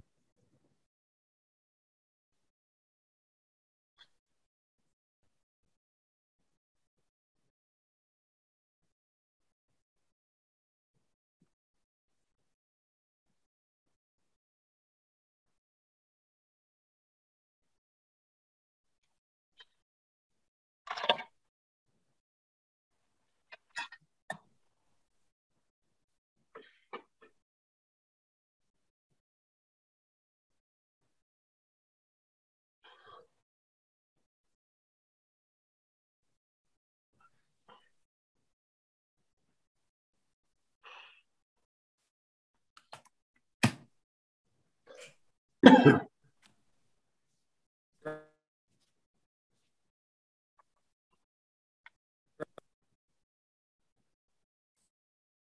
can you hear me? I can hear you. Yes, I can. You hear me? Bear, do you hear me? Hello? Hello, can you hear me? Yes, I can. Do you hear me? Okay. Yes. Yeah. Okay, good. It wouldn't be a milestone show on ELOSOFUMARTAKES without a technical mishap. So, Of course, man. Of course. Nothing wrong with that. Well, what a wonderful surprise to have those two on, and I think with the passion and vigor that they spoke with, and I'm very grateful to both of them. They're very kind words, very humbling. It just goes to show what we were just talking about, Carlito, before they came on, about the importance of your family story and what you've done for this industry and everything. I would like to take this moment to kind of go into this next topic here that I was planning on. And that, of course, is to, you already talked about the birth of Hemingway at the top of the show, which was, I would say, is, like you said, you said it was like the catalyst that kind of got things going into this new era of Fuente Cigars. But then there was another moment as well, probably the one that's more infamous, I should say. And that, of course, is the birth of Opus. And I'm really interested to kind of dive back into this because, you guys would always bring retailers down to Chateau de la Fuente and you would show them everything. And it was one man who ushered in the next era of Fuente Cigars, and Mr. Mature, who came to Chateau de la Fuente and said, "Oh, this is," talk about the world's most backhanded compliment, I guess. He tells you that this is the greatest thing that he's ever seen, and he talking about your facilities and everything, and your family, what you've built, and all the blood, sweat, and tears that we had talked about, and what it had all kind of culminated in. And he tells you the sentence, the statement that I've heard you say, cuts you to your core. Carlito, you will never be a great cigar maker. After everything we've talked about and everything your family's endured, talk about that moment. Yes. I've always said that God speaks to you in many different ways. You could be driving in the middle of the Sahara Desert. There's nothing but desert and sand on both sides. And all of a sudden, you see a three-legged puppy, a little puppy, bouncing across the road, and you stop. And you say, where did that come from? Oh, you're back in that desert. You're sitting down. And all of a sudden, a butterfly comes and ruffles your ears. Something is happening. Something is happening. Like Jeremiah mentioned, those sparkles, that dust that comes from the heavens. God is speaking to you. You have to learn how to listen. When we came to Dominican Republic, I was young. I was younger, let's put it that way. With so much enthusiasm, so much drive, so much ambition to really build it and survive, actually. But it was working hard and to really prove our passion and our love for cigars and cigar making and so forth. But I was born and raised in Tampa, Florida. And, I had a band in Tampa. Well, I was part of a band. It was the most popular band in Tampa. We played every wedding, every week, bar mitzvahs, company parties, New Year's party. People knew who I was, and they knew my family. So I spent 3 months here in the Dominican Republic. And I remember going back to Florida, and a lot of my friends and people that I knew, everybody from the city, Carlito, we haven't seen you, man. Where you been? I said, in the Dominican Republic. They said, where is that? Where is that? I'm talking about 1980. And I would say it's the island in the heart of the Caribbean, right between Puerto Rico, and Cuba. I never said it's the island that, that is part of Haiti and this and that, because, the perception was totally different. And they didn't even know. They couldn't figure out, never heard of it. And I said, Hispaniola, the island of Hispaniola, where Columbus landed, where the first university, the first hospital, the first everything, the first cathedral in the New World. And then they would say, oh, Hispaniola, yes, because that's what we were taught in school, the island of Hispaniola. And I remember that's what I was taught. I was never taught Dominican Republic. And I started realizing early on that if you don't have soil, procedencia, like they say, origins, like they say, you have a connection, you don't have a product. You don't have a product. And I said, well, because everybody was always, oh man, Colombia, Jamaica, all the places where, they grew other type of smoking stuff. They all knew that in my hometown, but, Dominican Republic, no, but then Cuba, Puerto Rico, whatever, Colombia. And I realized that for us to be a great producer, we had to have procedencia, origins, like the cheese of Holland, or the cars of, Italy, or the perfume in France, or whatever, on and on and on. Mm-hmm. So we started inviting people to come to the Dominican Republic. Started with people from the United States and so forth. And we started growing and growing and growing, where they saw what we were doing. And we started really, we were one of the first to really start giving tours and everything in 1980 to 86. In 1988, Richard Marifel, Jeremiah's father, said, we have to start bringing people from Europe, because Europe doesn't know about the Dominican Republic. Everything was Cuba, Cuba, Cuba. And we started bringing people from Europe. And on the second visit of Europeans, there was a group from France. And the president of the retail association, whatever, the who's who of France, Mr. Mature, we became good friends, was part of the group. We took them to the warehouses and showed them all the processing of tobacco fermentation.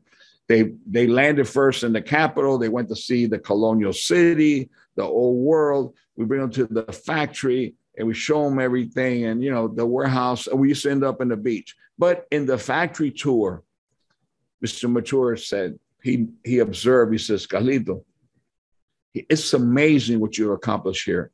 The organization, the passion, the love, the way you do things.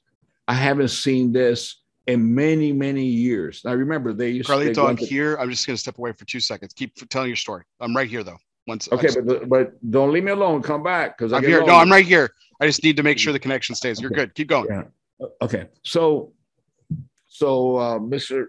Mature, the gentleman from France, he's walking the factory, he says, Carlito, it's amazing what you have accomplished. It really is. I haven't seen the passion in many years. Like I said, they went to Cuba every single year because that's what they sold were Cuban products. They didn't sell products from Dominican Republic or Nicaragua in France in those days. If they did, it was very, very few. And I remember he tells me, he says, you'll never be a great cigar producer. I said, what? I said, I don't understand. He said, no. He said, what do they make next door? I said, Levi's. And he says, it doesn't matter if they make it in Guatemala, in Hong Kong, in Canada, or any place in the world. It's Levi's. They bring the fabric in from other parts of the world, and they assemble it in a certain place, but the label is Levi. It doesn't matter where it's made. I said, but why? But we're making cigars. He says, no, you're assembling cigars. You're not producing cigars, because the crowning glory of the cigar is the outside, it's the wrapper. And you are bringing in wrappers. Where's this wrapper from? I said, this from Cameroon. Where's that? Connecticut, Ecuador, and so forth. And he says, what you're doing, you're assembling cigars, not producing. The crowning glory of the cigar is the wrapper. You will never be a great cigar producer. You assemble cigars, just like the clothing industry and all the industries around you that bring raw materials from other places, assemble it, and they export it. Well, that broke my heart because I realized that was true. And I said, if I'm going to be in this country and sacrifice a country that had been so good to me, who I was in love with the country, I was grateful to the country, the Dominican Republic, the people, they have been so good to me. I'm so happy. I knew what I had to do. I had to find a way to be able to prove that you were a rapper in the Dominican Republic, because I didn't want this country to be considered or looked at or viewed as a country that assembles cigars. Had to be a cigar producing country where everything is born from the soul of the country. And moving forward, 27 years now, I think, 27 years. Mm-hmm. Since the first crop was planted in 1991. They planted in 1991, harvested in 92. How many years has been? 30 years? 30 years. Since we planted, yeah, 30 years. And today, people that said it was impossible, the industry said that we will fail. It was everybody. I don't know we didn't have support from anyone in the Dominican Republic, from no one. Everybody was telling people that it was not true, that we will fail. Well, today, many of those same people that were saying negative things and saying that we will never be able to accomplish this, and the Dominican Republic, blah, blah, blah, blah, blah. Today, they claim to grow rappers. And today, we have proven that one of the best tasting rappers in the world, one of the most beautiful rappers, is the Dominican Republic. I'm not saying it's the best, but it's equal to the best of any other country in the world. In this journey to create this, to prove that this tobacco could be grown, and to basically prove this gentleman wrong, it wasn't just his comment. Like you mentioned a second ago, like your colleagues, people you respected, people you knew and knew you for years and knew you for the talent that you and your father were, still doubting you. That, and we were talking about at the top of the show, the weight, the responsibility. I mean, that had to be some of your hardest times. It certainly was. It was some of my hardest times because people that I genuinely loved, believed in, they really went out of their way to make us look like we were foolish idiots, that we would fail, that we didn't know what we were doing. When I say we, the family or the company, but my father knew how much I believed this, how much I wanted. And my father kept on behind me, giving me support, whatever it costs, giving me support. Don't give up. The word impossible, the word if doesn't exist in the Fuente vocabulary. My father's proven that over and over. Don't give up. Keep going. Keep going. Listen, it was very, very difficult years. We had so much controversy, so much problems, so much division in the industry. Very, very hard times. Very hard times. I felt betrayed. I didn't feel betrayed. I was betrayed. I was betrayed. I want to make that clear. I didn't feel betrayed. I was betrayed. But I don't want to bring that up or mention anything. But even went into a lawsuit with the Mondavis and the Rothschilds that cost my family $3 million in 3 years fighting for a name that had nothing to do with their wine or anything like that. But because they have an association with the cigar maker it was very sad. I guess it's a learning experience of life. But I thank them all now. I'm very grateful to them, all of them. All the ones that really said so many negative things and said it was impossible and came out in the press, it's in print, saying that you cannot grow rappers in America, we're going to fail and so forth. Because if we would have just grown rappers and they would have been quiet, would have had some rappers and so forth. But they created such a controversy. It became such a for years before we didn't release the cigar because it wasn't ready and the labels weren't ready. And I wanted to make something special. I wanted to make a label like no other label ever done before. And I wanted to make a box like no other box. I wanted to bring back the culture and the history.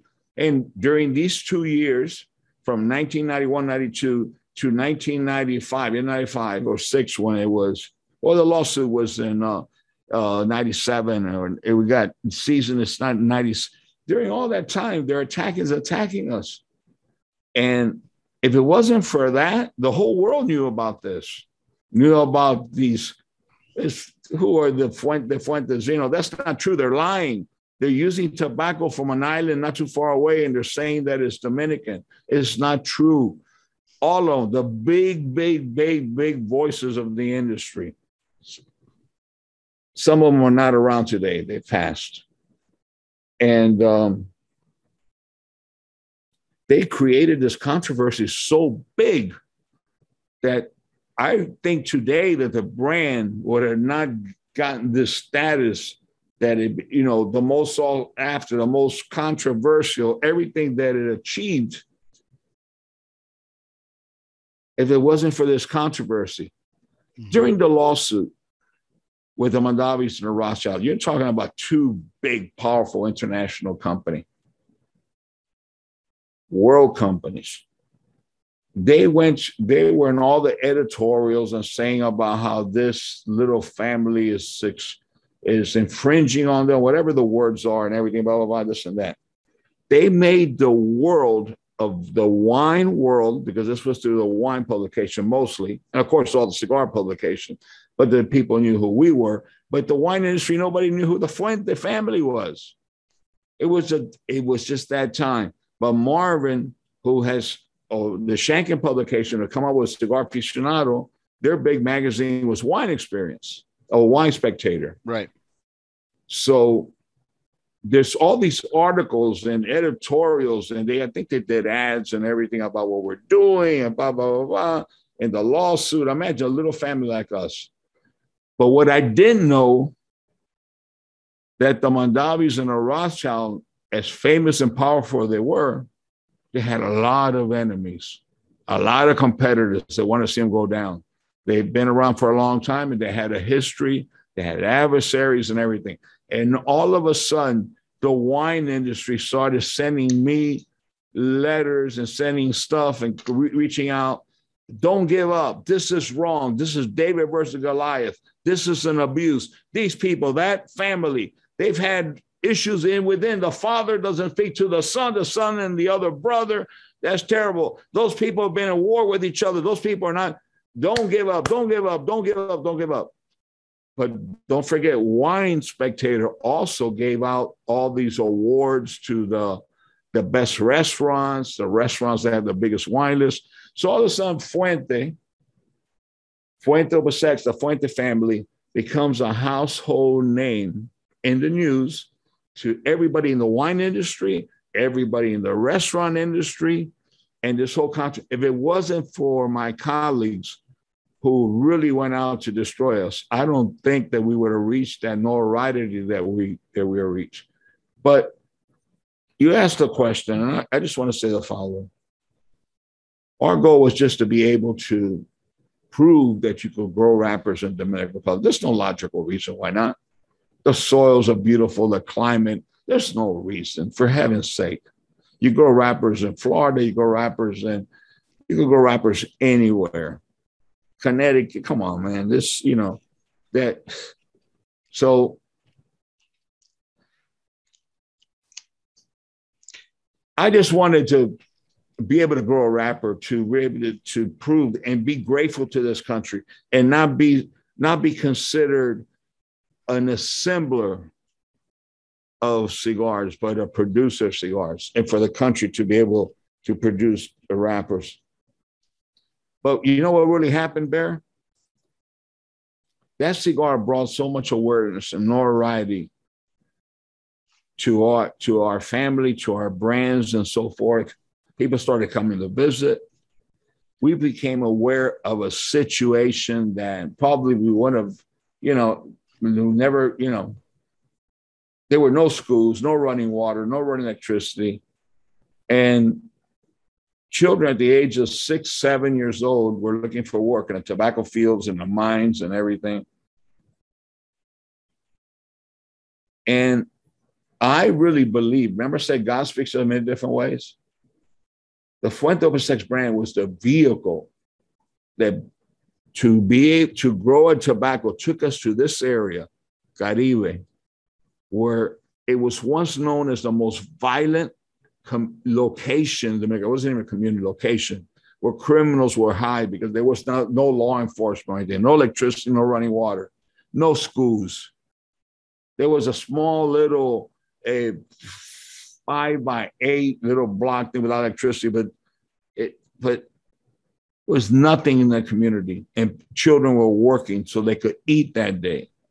I believe Fuente Oversex and everything that we had to go through, we had to prove all the obstacles that we faced, all the challenges, was to bring us aware of a situation that was taking place for decades or generations in these communities. And that awareness had, at Chateau La Fuente, through Fuente Oversex, has led to the development of Cigar Family Charitable Foundation, where there's everything from preschool all the way to high school, to a technical school, to health center, clinics, laboratories, the whole thing, amphitheaters, a baseball stadium, which was originally financed by Cigar Aficionado or Shanken Publications, basketball, volleyball, organic farming. We teach ballet. They graduate speaking 3 languages, and on and on and on and on. And now we are building the Academy of Arts with all the support that we have received over the 10 years of our relationship with Humbly. The Academy of Arts, where we're going to teach journalism, where there's going to be a professional musical school sponsored by Arturo Sandoval, the greatest in the world. We're going to have a recording studio. We're going to teach film, movie making. We're going to teach all the arts. We're going to give the younger people who have a talent an opportunity to shine and to come out. And, to me, that's, I'm not an artist, but I know that children, if you give them a chance, I just know that from there, there's going to be a lot of great, talented students that are going to come out, and many of them are going to make it big in this world and be able to bring smiles to so many people. This is what it's all about. It's about giving back. So, it's just, without the cigar, without that Oversex, we wouldn't have been where we're at today. And that's an A? Yes. I just lit it up. Oh my God. What time zone are you in? Look at that. Even after we call it a night, Carlito, I've got some work to do. Not for anything, but that cigar's got to be pretty old too. I think it's pretty old. But anyway, enjoy it. But think about it. Without that cigar, none of this would happen. I think that's bigger than the product. The product is a cigar and this, and it's got a story and its sacrifices. But what has evolved through that cigar is something, like Jeremiah says, divine. Is people. How about Cigar Family? Mm-hmm. Cigar Family. Thousands and thousands of people who come together that give back and contribute them to help the children become better in life. We already have children that would have not gone to school.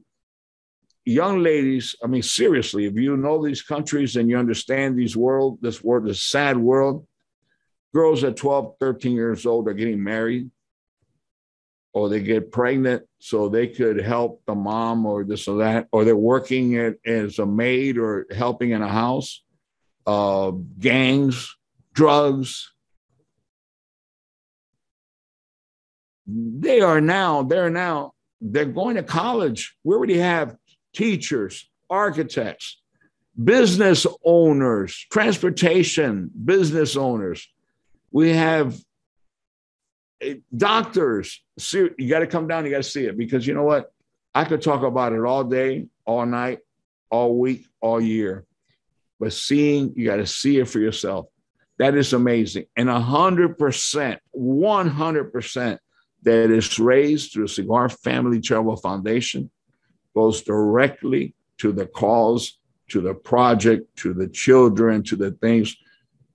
All legal, traveling, marketing, the 20-some salesmen we have, they're doing events, everything. They're toast across America that we do. I saw a person yesterday posting something. Wow, they're great cigars, but $50. They're not $50. You pay $50, but those $50 go directly to the school. We donate the cigars to the human family.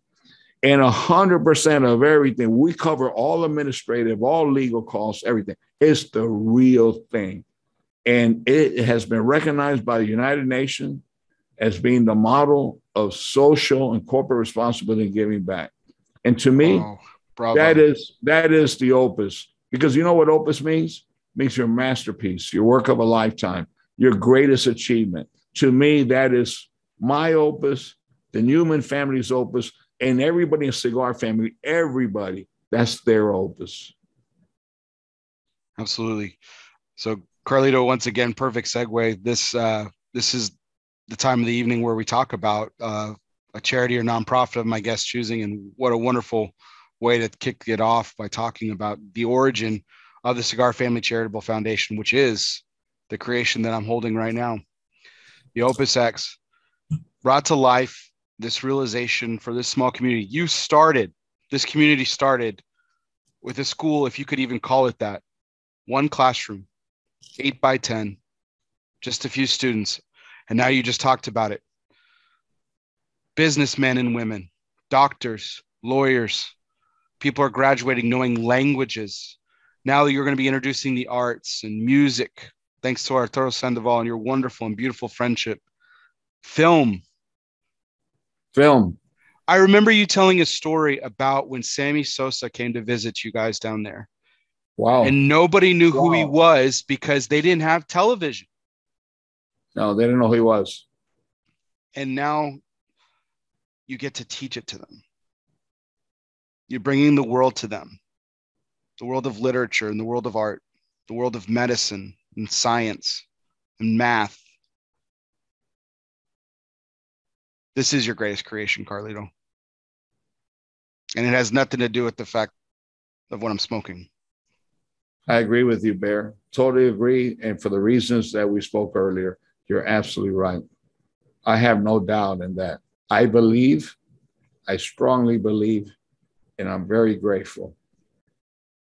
If I was the instrument, whatever it is, I'm grateful, and I will never forget. And I know that I have to, as long as I'm breathing, I got to keep pushing the envelope and continue to develop that organization, the foundation, to give the opportunity to all the youth and the children, because they are changing the world. Before, we used to say, we're changing the world one child at a time. But today, Cigar Family graduates, the professionals are changing the world, because they're not leaving to New York or Boston or, anywhere else in the United States, in a big city. That was their goal. And when they get out illegally without education, there's a good chance they're going to cause a lot of problems. Now they understand. They come back to their community, like you said, speaking 3 languages. They come back as teachers, as doctors, entrepreneurs, this and that, because they were taught that their first responsibility is to give back to the community. They know that they were blessed because they are the blessed children that had an opportunity to do so many big-hearted people who love cigars from around the world, that gave them an opportunity to get an education. So now they have to get back to the community. And that's exactly what they're doing. When you look at that community today, what it was 20 years ago or less, and you see today block houses painted and gardens and sidewalks and electricity and paved streets, asphalt streets, and they have community, and they have PTAs and meetings, and They even things we formed their take for own granted. set. Things we take for granted. Things we take for granted, but it didn't exist there. Mm-hmm. It was like the law of the jungle. The strong survived, and the strong all usually survive by abusing and being strong. Not anymore. Now it's with this. Now it's with doing things and with this, talking, reasoning. You know, to me, that you're right. That is the opus. That is the masterpiece of life.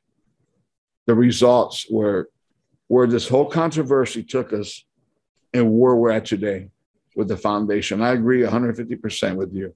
And I really appreciate you bringing it up, Barry. Thank you.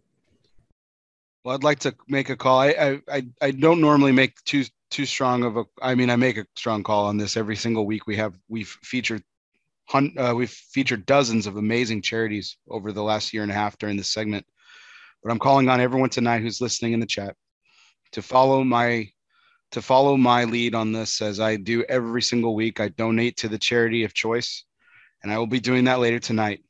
I've placed it in the chat. I'll be placing in the show notes later.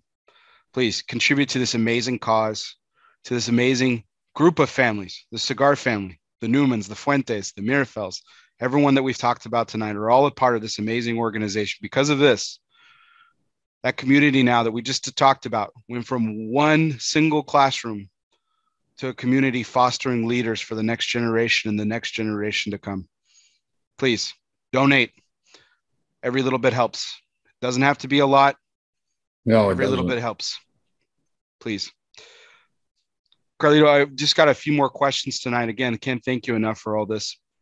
And I really wanted to give credit here to a friend of ours who is listening to the show, Luciano Meireles, who had a question about blending specifically. Mm-hmm. You, your father, learning from your father, have blended some of the industry's most iconic blends during his lifetime and during yours. In fact, including even Divine Inspiration, the Casa Cuba that he actually never smoked. Correct. So Luciano's question to you is, where the natural talent to blend is a gifted capacity to identify and create flavors encounters the tradition and family legacy. He wants to hear your take on companies like we talked about, the next generation, like Room 101, Crowned Heads, Drew Estate. Cigars, companies that have been around for 10, 15, 20 years now, but they're still the quote unquote young guns. What's your take on those? Well, first of all, I take my hat off to each and every one of them because they have brought so much excitement. I am the patient in the bed, tired, you know, and they just given me like new, fresh blood. Same thing I did with my father. Same thing my father did with his father. They're all, every brand that you mentioned, they're young, even though some of them not be so young, but they're innovative. They're bringing a fresh idea. And I think I've said it so many times, you know, we're all one, but we need young blood in this industry. I remember a time after the Cuban embargo when all the families were selling their companies and leaving because they didn't know the resource we're going to do. It's the young blood that built this industry up again. I agree with with each and every one of them. They've contributed. And some of the ones that you mentioned, or most of them also, I really respect and admire them because they brought in new ideas of how to market, how to get across, to bring a freshness, to bring a little bit of edginess. And it's a new palette. It's, you know, you talk about blending. Blending is I was born inside tobacco, around tobacco, but we're like chefs, all of us. And I really think, listen, if you want to learn tobacco, learn how to cook. I'm not a cook, but I really relate to it. The secret is you have to have the patience and the resources, the amount of tobacco, the different tobaccos and so forth, and age them and so forth. But you're blending solids, 5, 6, 7, 4, whatever it is. binder wrapper. You're blending solids. So it's like, you know, you smell it, you taste it. How is it? Same thing as you're cooking. One could be the oregano, the other is the garlic, the other one is the parsley. You know, it's maybe little mint. These are the different leaves, different tobaccos from different areas. And I think that today's young generation, I don't want to say they're young because I don't think they're all very successful business people, everyone you mentioned. I think they all understand what good meals are. I think they all understand. And I tell you, I wish there were 5 times more people like them that come in the industry and contribute to the industry with innovation and good faith. The reason I say good faith, because I really think that we have to respect everyone that's here and be aware of what's going around in the industry and the risk of survival that we're all facing, and to be part of the support, be part of the family, and be careful, because there's everyone you mentioned, it's more than a business to them. It started out maybe as a business, but it became their lives. And they really have put their everything they have behind it. And they fell in love with the leaf. They fell in love with it. And they keep making great cigars. And I'm just very fortunate to be in an industry with there's so many more. There's so many more. You know who they are. We know who they are. They're my friends. I look at them all with great admiration. You know, a few moments ago, Jose Blanco got on and gave a very stirring and passionate address talking about this industry and how we have to come together and fight for our right to exist. And this past week, an organization that you and I both support incredibly, the PCA, which is the center of our industry, put out a pretty, important statement, I thought, about, because the next generation, not necessarily anyone that I just mentioned, but the next generation is taking this kind of zeal to a different level. And it's brought about a little bit of a controversy in terms of responsible marketing. And there was a statement put out by PCA about being responsible when it comes to marketing, making sure that we are staying in that lane of marketing these wonderful products to the people who should be enjoying them, which is adults. Children don't smoke premium cigars. We've said that time and time again. The FDA has even acknowledged this through their own studies. So the statement was pretty important, but I wanted to get your thoughts on it, particularly around just the idea of responsible marketing itself. I know you and your family have always practiced responsible marketing, but I just wanted to get your thoughts on the statement and the industry as a whole, how you feel about responsible marketing. Bear, that's something that is very, very important that you asked that. And, I was just sitting at a dinner table. Jeremiah was here. First day he arrived, I think it was the beginning of this week. I don't remember exactly what day it was. And I see something from PCA. I see it on Facebook. And I see a letter going out. I looked at it and I started reading it. And it just brought back so many unpleasant memories that I have gone through over the years when I started reading that. I have no idea or who or what brand or what it is or what label they were talking about, because I don't think they mentioned it. I just was reading it. No, there was no one mentioned by name. That's correct. No one was mentioned by name. I don't remember. I was just reading, and I, at that moment, because I have been so many times with Rocky, with Jorge Padron, with Robert Levin, with Alan, Ruben, and Tattoo Pete, and just, and I'm going to forget in our group, and the Newmans, and and we go there and we have faced with PCA, the FDA several times, senators, congressmen. I don't want to repeat what Jose said earlier.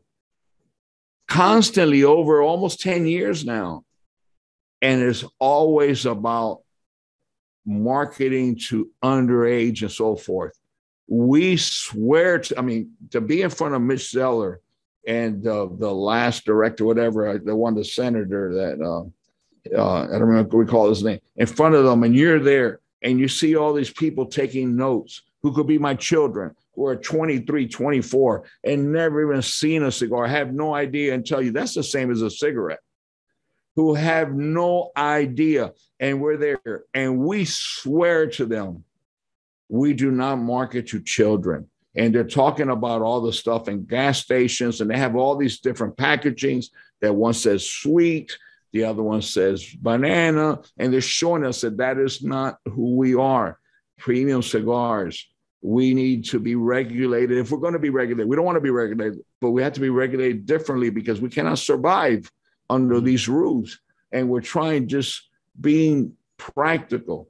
And I know we have spent millions and millions of dollars, millions, with illegal fees and fighting to protect the industry.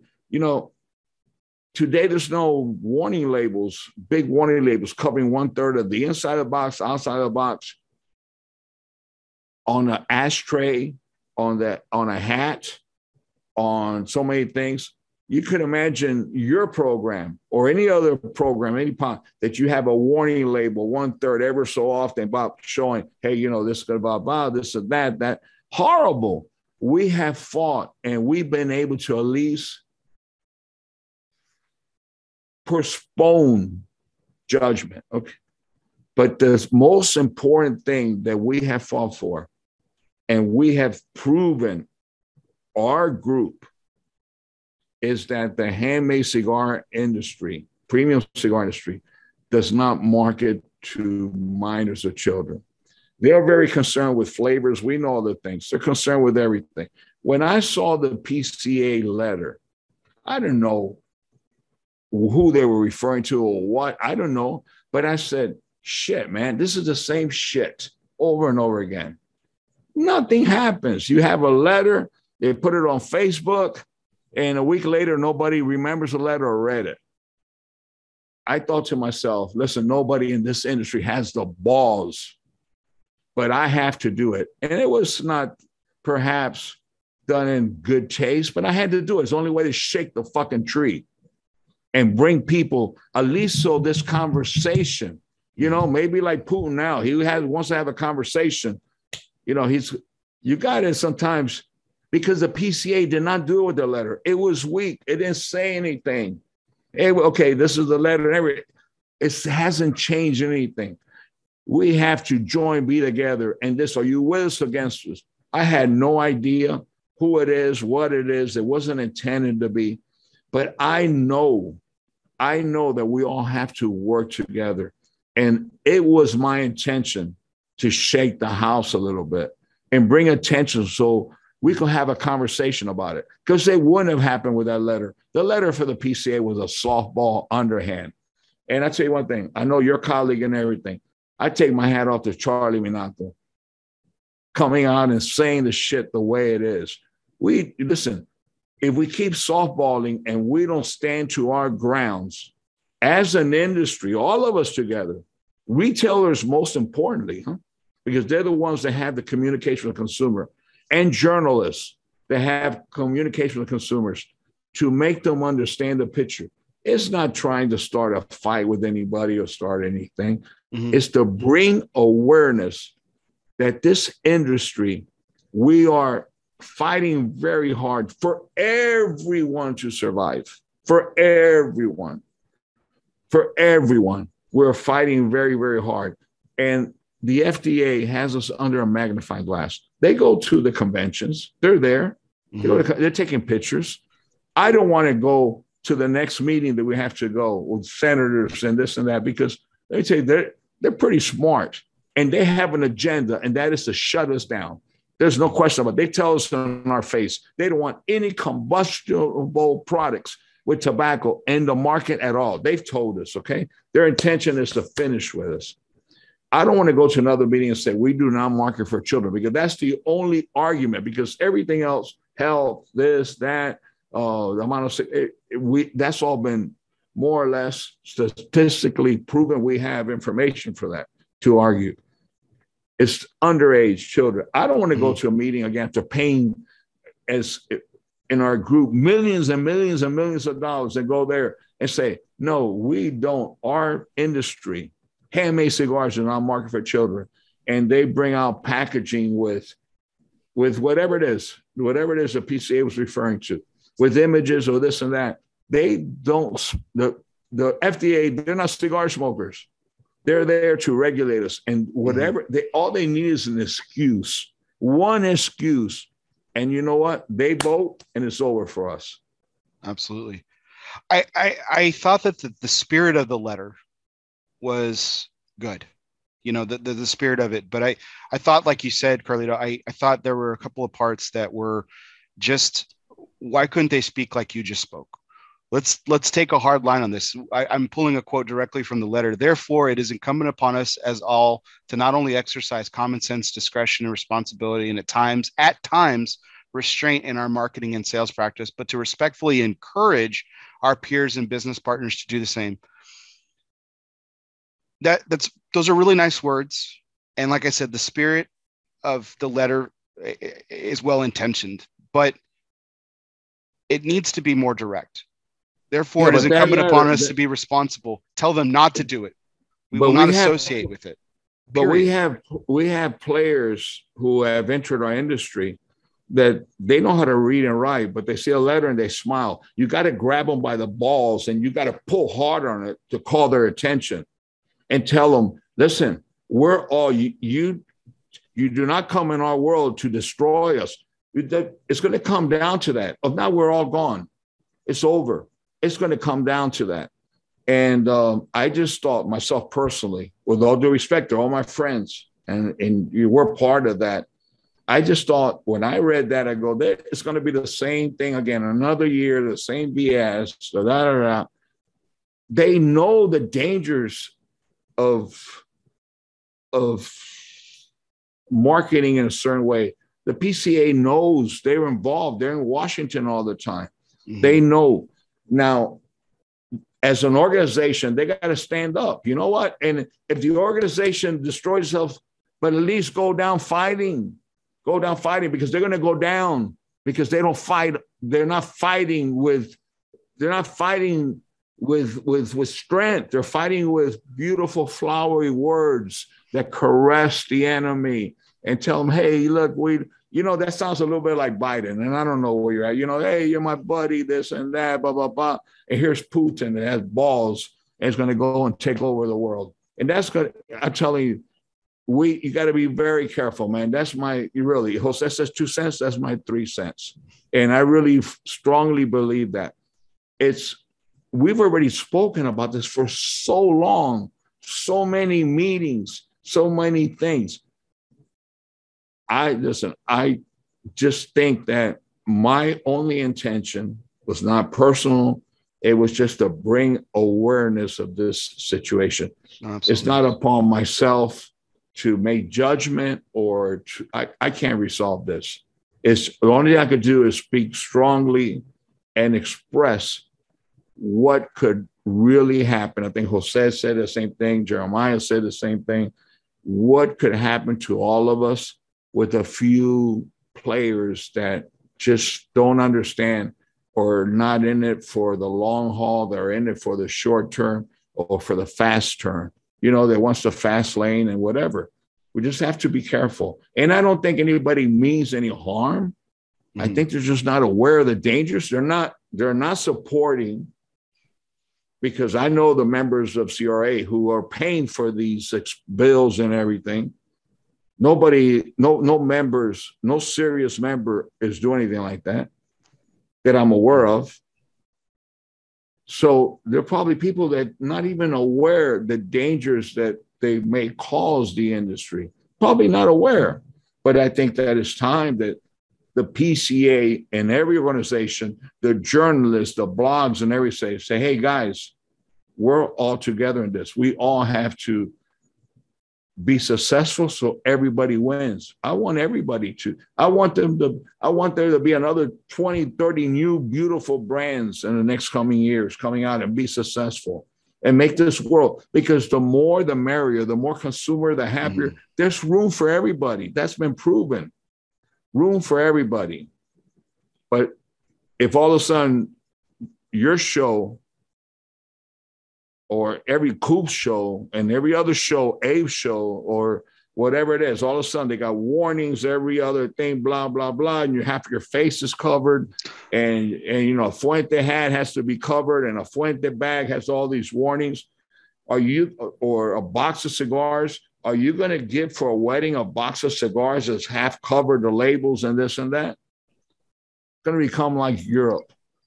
It's going to end up being, the brand is going to be nothing. It's not going to be, it's going to be a commodity. That's the beginning of the end. And the ones that are going to suffer, like Jose said, is we're going to suffer a hell of a lot. But the ones that are going to suffer are not the big companies. It's all the innovative young entrepreneurs, which you mentioned, many of them, that are so important for the survival of our industry. They're the ones that the brands have not been around long enough that if there's no identity, if they don't have a way to promote it, if they can't do this and that, and all the freedom of marketing is taken away, they're going to be hurt. And if they're hurt, we're all hurt. Everybody. You have a beautiful beard. You have a beautiful beard, but I always heard growing up, if your neighbor's house catches fire, soak your beard in water because the flames are coming your way. I've heard that always growing up as a little boy. My father always told me that, and I believe that. I'd rather have a small piece of a big pie than a big piece of a small pie. Perfectly said. Perfectly said. Carlito, I just have a few more questions. I know this has been a really long night, and I greatly appreciate the conversation, as my audience has too. This is a... Hey, by the way, happy Valentine's Day, my friend. It's 2 a.m. here in the Dominican Republic. Happy Valentine's Day. Happy Valentine's Day to you, Carlito. You and all the listeners and everything. Listen, I know we get into a little heated in subjects and we get a little bit passionate and everything, but listen, my love, happy Valentine's Day. Let's smile and enjoy cigars and keep making sure the world spins with happiness. Absolutely. So my next two questions are a little happy. So, this is, we've talked a lot about the Fuente story tonight. And part of that story was a turn into a country that we thought was going to be the new era of Fuente cigars. You were given the keys to the kingdom. The red carpet was laid out in the beautiful country of Nicaragua. And so often in times we all kind of realize that we were born a little too early sometimes. We were born generation too soon. I always say I was born a generation too late. I was meant for radio. So this whole video thing, this is not a face for video. This is a voice for radio. I missed the golden age. But all joking aside, Nicaragua promised to be the next generation of the Fuente family. Of course, that didn't pan out because of the turmoil in the late 70s, early 80s, and which took you to Honduras briefly, and then eventually led to the Dominican, which we talked about earlier. You cashed in everything. You had a mail order business. You went into business with your father. Your father says, you got to come with me. You gave him everything you got. Wasn't much though. Left all the luxuries behind and said hello to the Dominican. So, but now fast forward 30 years later ish. 40 years later. Yes. Ground is broken back again in Nicaragua. The Fuentes are coming back. How is that project going for you all? Well, totally. We had two large farms. we're building now. Maybe you see Felix Mesa, our man in Nicaragua, posting photos, building large buildings for processing tobacco and to keep expanding. We have the property. Everything stopped when it was like a little mini revolt, but the mini revolt was scary. It's very scary for us. I had to bring back nightmares from before. Yeah, of course. You had a mini revolt, a lot of people killed, and it got very, very bad. And COVID comes in, so there was just, and we're at the same time we're expanding here in Dominican Republic. All the resources going here in Dominican Republic. We had meetings with the builder, with the engineers. We have the plans made. We have the property, everything. And then the election was coming, and there was a lot of emails going out, be careful, not wanting, Nicaragua, American citizens, all these things. And that was a time of being cautious. But we're ready to go and we're ready to start. That's a commitment that I have to do. It's a commitment of a wish of my father. You know how important my father is to me. Mm-hmm. I know we have so much here in the Dominican Republic, and we're growing. We're doing so many things and expanding and farming and all. But Nicaragua is very, very important because that's where we were. And my father's dream was always to go back and rebuild what was taken away from us. And I think it's part of the way I was taught our stories to never give up. And I want to leave that infrastructure. I want to leave that legacy and everything for that person that when I'm on that train and I get off on my last stop and I pass the torch, I want to leave everything, the whole infrastructure. I don't want to say empire, but leave everything in place the way that I envision it, the way it should be, with the feelings and things like this, and paying tribute to the family. That will happen. That will happen in my lifetime, God allowing. And what we're hoping to see, if I remember my history correctly, the original Don Carlos, the original, like before I was born. Don Carlos, 1976. It was the original Don Carlos of Nicaragua, and it wasn't too many years later, excuse me, that I reblended it and I reintroduced it. I did in honor of my father with Cameroon wrapper, which Jeremiah's father participated. It was a cigar that we were blending back and forth, and he smoked it, but I blended it for the European market. It's something to be able to enter the European market.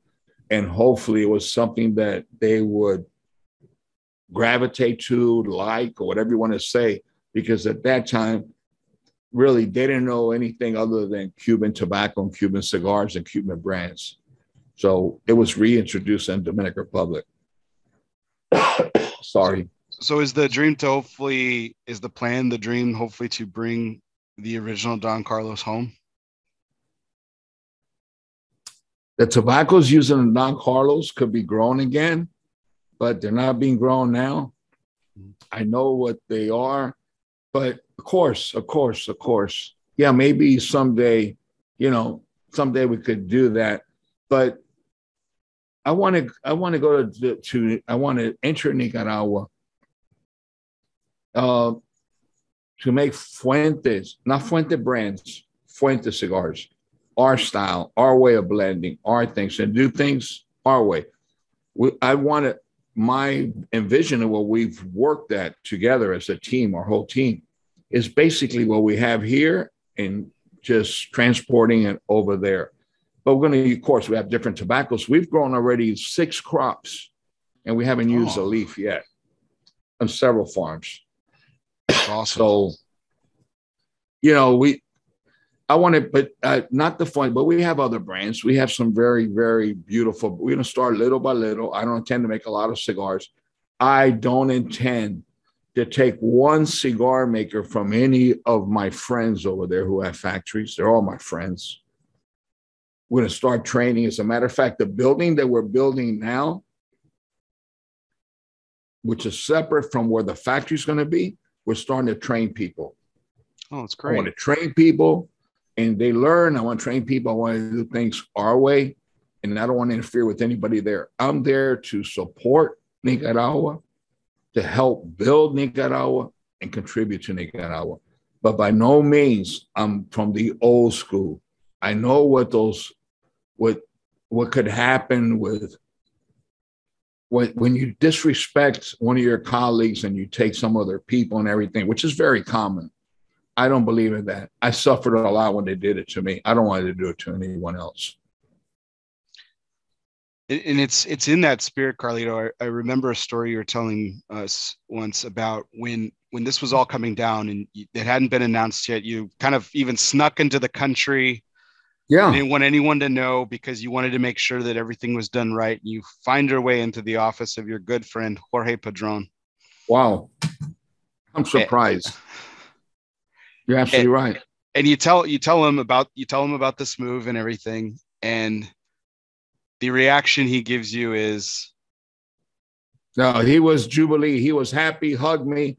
And he says, Carlito, this is great news. Oh my God. I said, Jorge, nobody knows. I want you to know. No, and I don't want anyone to know. He says, if you need tobacco, if you need anything, we have a lot of land. My father invests a lot. We have land. You need for whatever you need, you got my support. Whatever. I'm so happy. And, we talked about getting involved and doing things similar to Cigar Family Charitable Foundation here. We start talking and he's always, whatever it is, we'll do it together. He's always there to support. He supports the Padron family have been continuous supporter of the Cigar Family Charitable Foundation. Mm-hmm. That might strike a lot of people as a surprise, but they have been supporters financially of the Cigar Family Charitable Foundation. So, that we have a special relationship, a lot of respect, I don't know. I have a lot of respect for his family, for him especially. I know what he went through when he lost his dad. And, that really brought us even closer together, because I had lost my dad a couple of years before, and I know how important and what his dad meant to him. And that really brought us pretty close, It's strange, but, I have a lot of admiration for them. And I have a lot of friends in Nicaragua. We remember we were there before a lot of people who are there now. We were there. One of four factories, right? One of four. Yeah, and the Padrons were one of them. Padrons were one of them. They were burned. Their factory was burned the same day as ours, the same exact day. 3 factories were burned. 1 survived. General Somoza. The government's factory survived. They were completely surrounded by military and National Guard and everything. And the other factories, all the competition that was the government's competition was burned the same day. Everybody lost everything. Just tragic. But years later, we're talking about 50 years since the 70s. Couldn't believe that. Yeah. You go into Jorge's office. You have this jubilant celebration of 2 families coming together once again. Fuente's coming home. Although the Dominican and Tampa are just as much of a part of you as anything, but now coming back to Nicaragua. And in honor of your fathers, you guys announce a project where you will be blending a cigar to honor Jorge's father. Jorge will be blending a cigar to honor yours. And I know this has been a project that has had the entire industry on pins and needles. Can't rush time, but we've all got to ask, just like they were asking about Opus, Carlito. Do we have any idea when we will get to see this beautiful project? Because it will come. We will not doubt Carlito again. It'll never happen again. The cigars have been made, but it just wasn't the right time. It's such an important project for us. The PCA this year. I don't see any reason why they will be held back any longer. But remember last year, because we're talking about 2 brands that are international, and I know with Padron, and I got to we got to do things that fits both of us and so forth. And there was no show last year, Intra Tobacco in Europe. We didn't know the PCA, how many people attend. It was not the right year. We want to do it right. And this year we're planning, and my daughter Liana is very much involved, that our booth will be right next to each other, and we'll have something in between to really present and showcase this product and so forth. But you said that, yeah, how this whole thing and how it came about. I'm making a cigar, and the cigar, I've made like 3 different cigars. I made a bunch, and then I did another one and this and that to the final cigar, which has been good, that things happen for a reason in time. And, just not I want to make a cigar that I would give, with all due respect, we say a viejo, the old man. We say that to our leader. We refer to him as the old man. That's, to our culture, is very respectful. And to give to Mr. Padron, Jose Orlando Padron, a cigar that I blended that I would like to give to him. Or he's doing the same thing, a cigar that he's giving my father. I have enjoyed many times with Jorge Padron cigars. I know what they are. I know what they taste like. I'm not going to make a cigar even similar to a Padron cigar. I'm going to make a Fuente cigar that I want to give to his father, a cigar that I think achieves what his father spoke to me about what a great cigar should consist of, what it is, and so forth.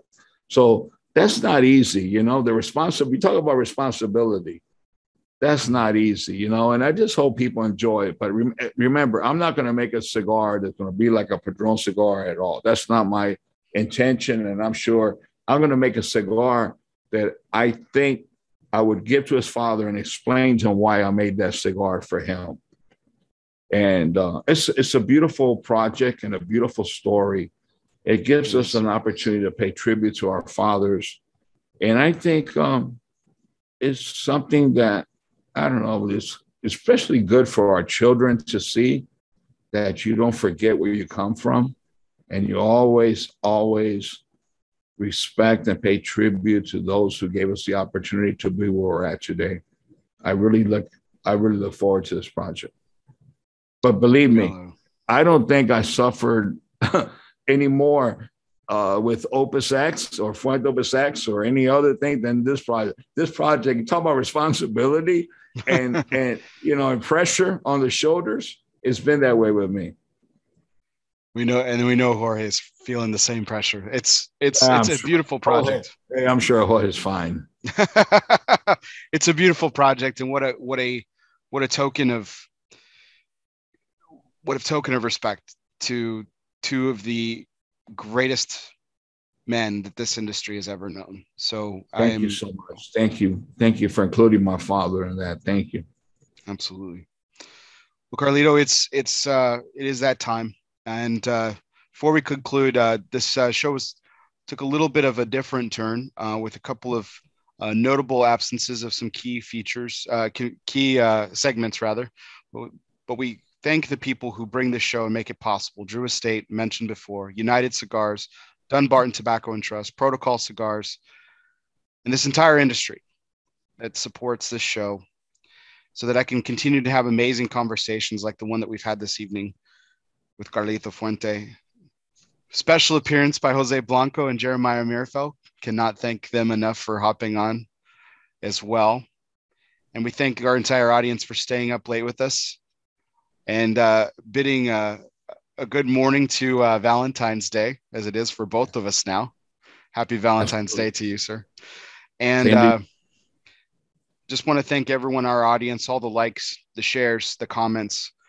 Be sure you check out our YouTube page, ELOSOFUMAR, as well as our Facebook page, ELOSOFUMAR as well. You can check out a calendar of upcoming events. It started today. The next 200 takes start next week, and we're on our way. For everyone out there, I'm Bear Duplessis, live from the Alec Bradley Lone Star Studios of Azle, Texas. He's the legend, the icon, the son of a legend, Carlito Fuente. Thank you, everyone. We'll Thank see you. you next God time. bless. Have a wonderful night. Happy Valentine's to everyone. Be well.